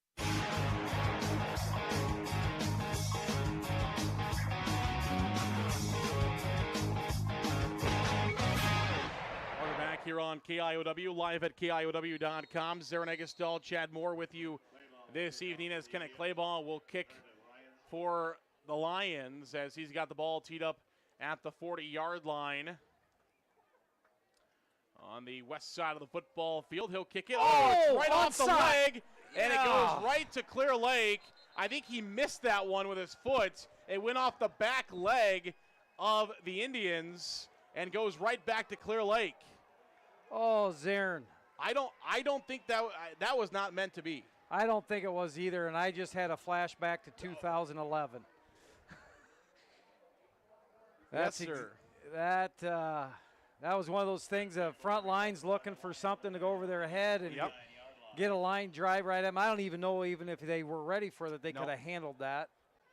No, that baby had some smoke on it. That was Claybaugh missed that one. He shanked that off the side of his foot, and it happened to just smoke I believe it got the leg of Gabe Kozma, I think, 69. Yes. Yeah, I think it got Kozma's leg and bounced right back at Clear Lake. I mean, that couldn't have been a better bounce either. That ball could have gone in any direction and went right back at the Lions, and they pick it up. Here's Schmidt. He'll run up the middle, and Clear Lake has a chance to add on here. Somebody's mouth guard is halfway down the field. It's Carson Hall. He'll go retrieve it. And with 3 minutes to play here in the fourth quarter, the Indians trail 34-0, and Clear Lake has the football. Yeah, I would just assume here that the Lions will keep it on the ground and run it to the end of the game here. See anybody using any timeouts? Yeah. Probably, but here's the snap to the right side. Hartle is loose again. Don't let him go. And he'll be brought down to the 30-yard line, so Hartle gets loose once again off the right side, and he's brought down at the 30-yard line, but it's a first down and 10 for Clear Lake. The clock still ticking with 2:21 remaining here in the fourth quarter, and a 34-0 Lions lead.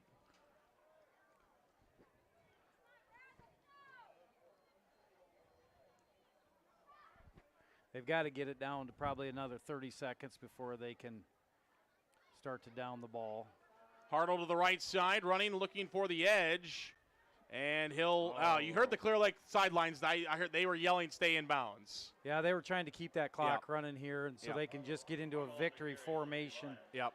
And you can, and that's one of the things I want to make sure we said that, because, of course, that did not look very good on the side of Clear Lake. But I could hear from here, Coach Stensland, he was out on the field yelling, stay in bounds, and Hartle still ran out of bounds. Yeah, he didn't. It was tough. He didn't have many options. We were in pursuit there, and that's a tough one. He would have had to slide probably to try and stay in. Yep. 157 to play here in the fourth quarter, and they're going to hand it off left side, and it'll be a good original tackle by Cox. Cox made the original contact, and then I think Woogie maybe finished it off for Forest City. Penalty flag came in, probably going to be a face mask on Cox. Yeah, Cox and Hagan on the stop for the Indians. Flag on the play. And there was some little jarring. Oh, they're going to get holding on Clear Lake. Excuse me. So Trenary is going to get called for the hold instead, and that'll send Clear Lake backwards with 1:50 to play here in the fourth quarter, and the Lions leading 34-0. Yeah, and there comes the freshman quarterback out, number 1, coming out for Clear Lake. They subbed out here a little bit, so. Yeah, heard really good things about McIntyre.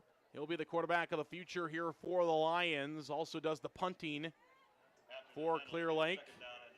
Stands at 6 foot 190, so good size already as a freshman for the Lions, and he'll take his first career varsity snap, and it's a handoff, it's a quarterback keeper up the middle, and he'll get back inside the 30 at the 29-yard line, where it'll be third down, 1:27 to play here in quarter number 4. 34-0 is the lead in favor of the Lions.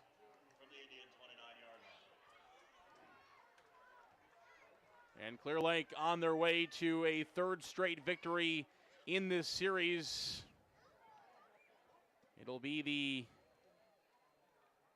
66th snap career victory against Forest City for the Lions, as Woogie will get the stop there for Forest City as McIntyre once again rushes it.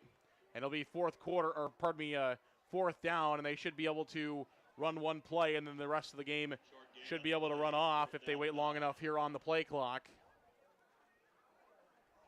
2 receivers right, 1 receiver to the left. And McIntyre once again will run to the right side, and that'll do it with 23 seconds. So, pardon me, that was fourth down, though, so the clock has to stop. I forgot it was fourth down. The clock has to stop. Forest City will have to come out and run a play. I was kind of thinking that maybe they were going to let the play clock run out, get it down to 15 seconds, and then run the play, and then they could be in that situation. But they just chose to go ahead and just keep on the straight up here. So the Indians will snap it once. 22 seconds left here in the fourth quarter. 34-0 will be the final score unless the Indians break off this final play, whatever it's going to be. Again, 66th career victory for Clear Lake, all-time against Forest City. Third straight. And the Indians will have to go to Lions Field 1 year from tonight. They're trying to end that series and get back into the win column. Left side, Clausen's going to get the final carry for Forest City. It goes for no yards, no gain, and 16 seconds will run out. Forest City will lose by a final score of 34-0.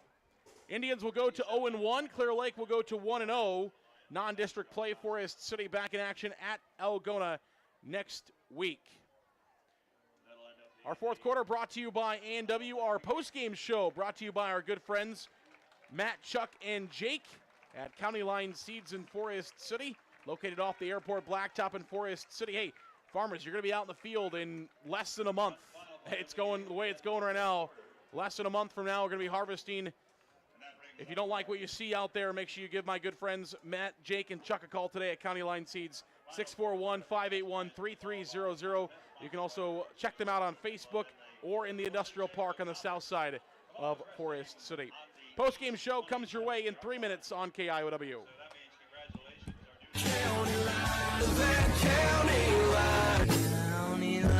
Everyone else is doing it. Call me, Matt, Chuck, or Jake at County Line Seeds in Forest City for a great lineup of DeKalb, Asgrow, NK, and now offering Wiffles hybrid products.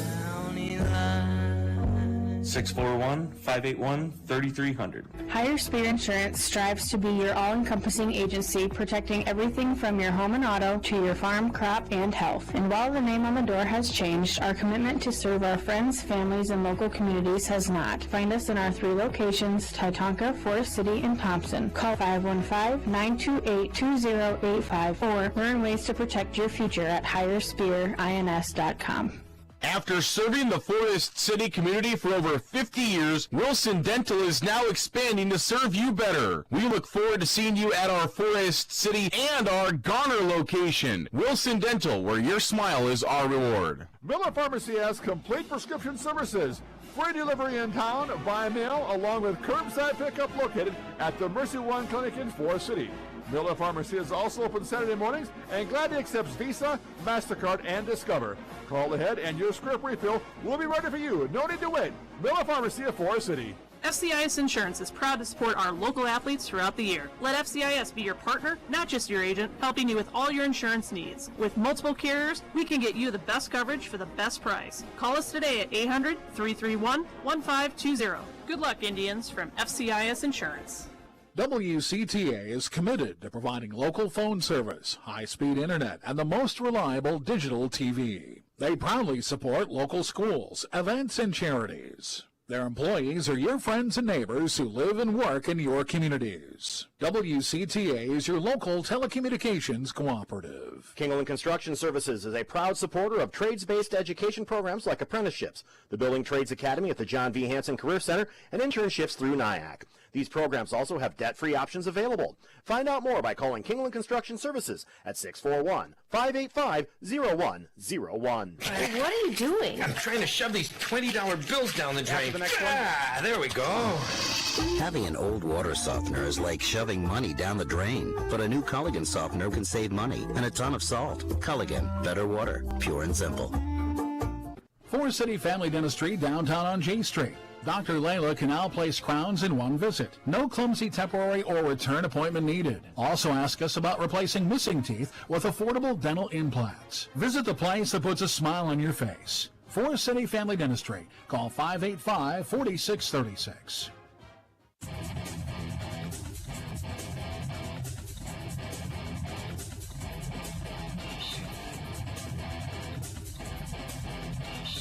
Back here on KIOW, our post-game show brought to you by County Line Seeds. As Coach mentioned earlier, fireworks going off. Coach, your thoughts on the game? Well, you know, it's the first night. I thought our conditioning looked really good. You know, we made a couple mistakes here in the second half on some turnovers. Gave up a big play that kind of put us in a tough spot. Didn't control field position as well. First half, I thought we did a really nice job, played some good defense. But we let, you know, and Schmidt's a tough back. He's got a big future in front of him. He ran real well, was real patient. And then they just started to wear us down a little bit and got, you know, took advantage of that late in the game here with some big runs. But, you know, I've always talked about it, and I'm sure Coach Clary will talk about it, is you make your biggest growth between week 1 and week 2, and you hope that, we show up next week, learn from some of the mistakes we made tonight, make some improvements, and keep moving forward and get ready for that district football play. 34-0 is the final score. Again, our postgame show brought to you by County Line Seeds, located off the airport blacktop. Let's take you back through it. First quarter, it was 10-0 Clear Lake. 13-0 Clear Lake at halftime. The Lions score 7 more in the third quarter and add 14 in the fourth quarter for a final score of 34-0. Clear Lake offensively, 8 completions on 17 attempts for Stephanie, 101 yards through the air. He also threw 2 interceptions to Forest City this evening. As far as the ground game for Clear Lake tonight, it was Titan Schmidt. He ran for almost 1,000 yards last year, runs for 177 yards tonight on 27 carries. 176 yards will be his total, though, as he did lose 1 yard. His longest was from 26. He had a touchdown as well for the Lions. Give him about 6.5 yards per carry in this contest. Stephanie also ran for 14 yards tonight. Aiden Hartle ran for 76 yards and 2 touchdowns. And it was a 90-yard night for Sam Dodge out of the backfield as he ran for 90 yards on 8 attempts to give him 11 yards per carry. Through the air, it was Derek Erpelding who catches the most. He had 3 receptions for 31 yards. Thomas Meyer also had 3 receptions for 30 yards in this contest. Alex Kerr had 1 reception for 29 yards. On defense for the Lions, it was a total of 6 tackles tonight for Aiden Hartle. He also had a 9-yard sack to go with, Teneri had 4 tackles, 5 for Gage Larson, 4 for Max Larson in this game, 5 for Cabot. Talked a lot about him tonight, also for the Clear Lake defense. On the side of Forest City tonight, the Indians' offense looked like this. Ty Dillevue completed 12 of his 30 passes for 125 yards. He also threw 2 interceptions. His longest was 41 yards tonight. He took a sack for 9 yards. As far as the rushing game goes, Sam Clausen, 15 rushes for 46 yards and about 3 yards per carry. Dillevue ran 4 times tonight for 13 yards. James Hagan 1 time for 11 yards. And Parker Cox 2 times for 6 yards. 41 receiving yards for Ty Sopko tonight. He leads the way for the Indians. 35 for Jackson Archer, 19 for Corey Thorson, 12 for Sam Clausen, 7 for Carson Hall, 4 for Parker Cox, and 7 for Willie Holmes in his first game in a Forest City uniform. Defensively for the Indians, they had a really good night on defense. And it's going to be led by one of our players of the game. We'll have our player of the game here in just a second, but he is going to be on the defensive side for Forest City this evening. As we'll take a break now, we'll come back and we'll do our NBT Bank Player of the Game. We'll talk about our Player of the Game. NBT Bank, based in Forest City, brings you tonight's Player of the Game. NBT has 10 North Iowa and Southern Minnesota locations to serve you. Checkings, loans, savings, and more. NBT Bank is your bank. See them online at nbtbank.bank. We'll be back right after this. NBT Bank, with 10 locations across northern Iowa and southern Minnesota. A full-service community bank with checking and savings accounts, CDs, lending, and trust services. Where will you go with NBT? NBTbank.bank, member FDIC.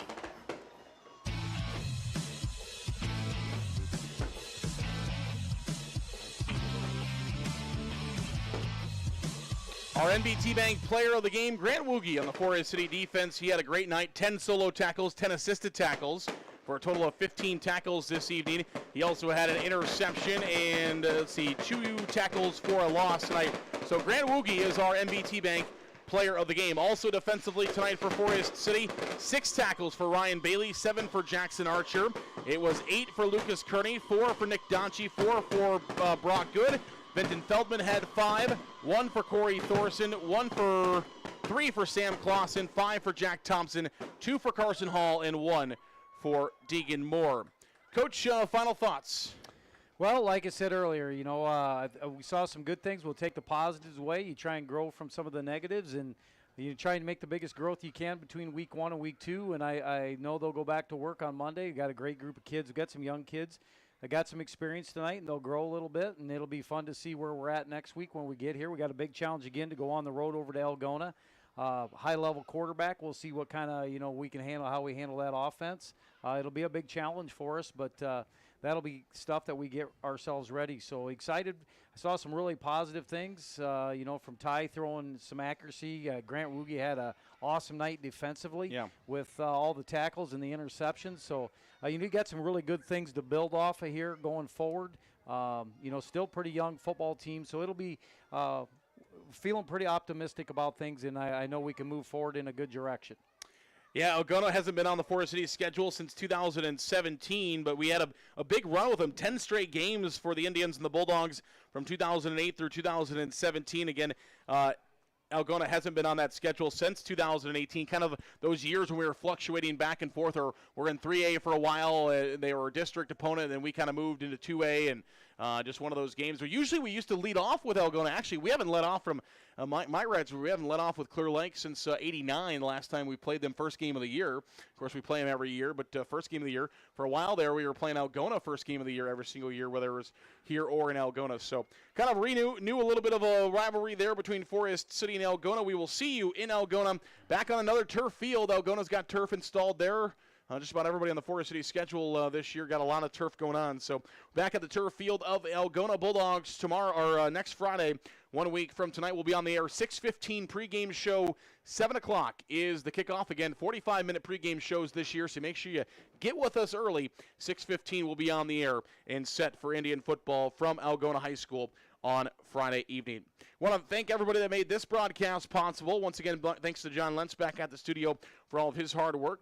My co-host tonight, Chad Moore, has been with us this evening, and, of course, all of our great sponsors. If you heard a sponsor of tonight's broadcast, go out, patronize those businesses, and tell them you appreciate their support of Forest City Indian High School Athletics. You support those businesses. Those businesses support us and allow us to come out and do this with you each and every single Friday night, Thursday night, Tuesday nights for volleyball, and we get in the wintertime, of course, you got Tuesday and Friday nights there as well. So thanks so much from everybody. We really appreciate it. Once again, final score tonight, the Clear Lake Lions defeat the Forest City Indians by a final score of 34-0 from Forest City High School. I'm Zaron Egestal saying good night and have a great weekend.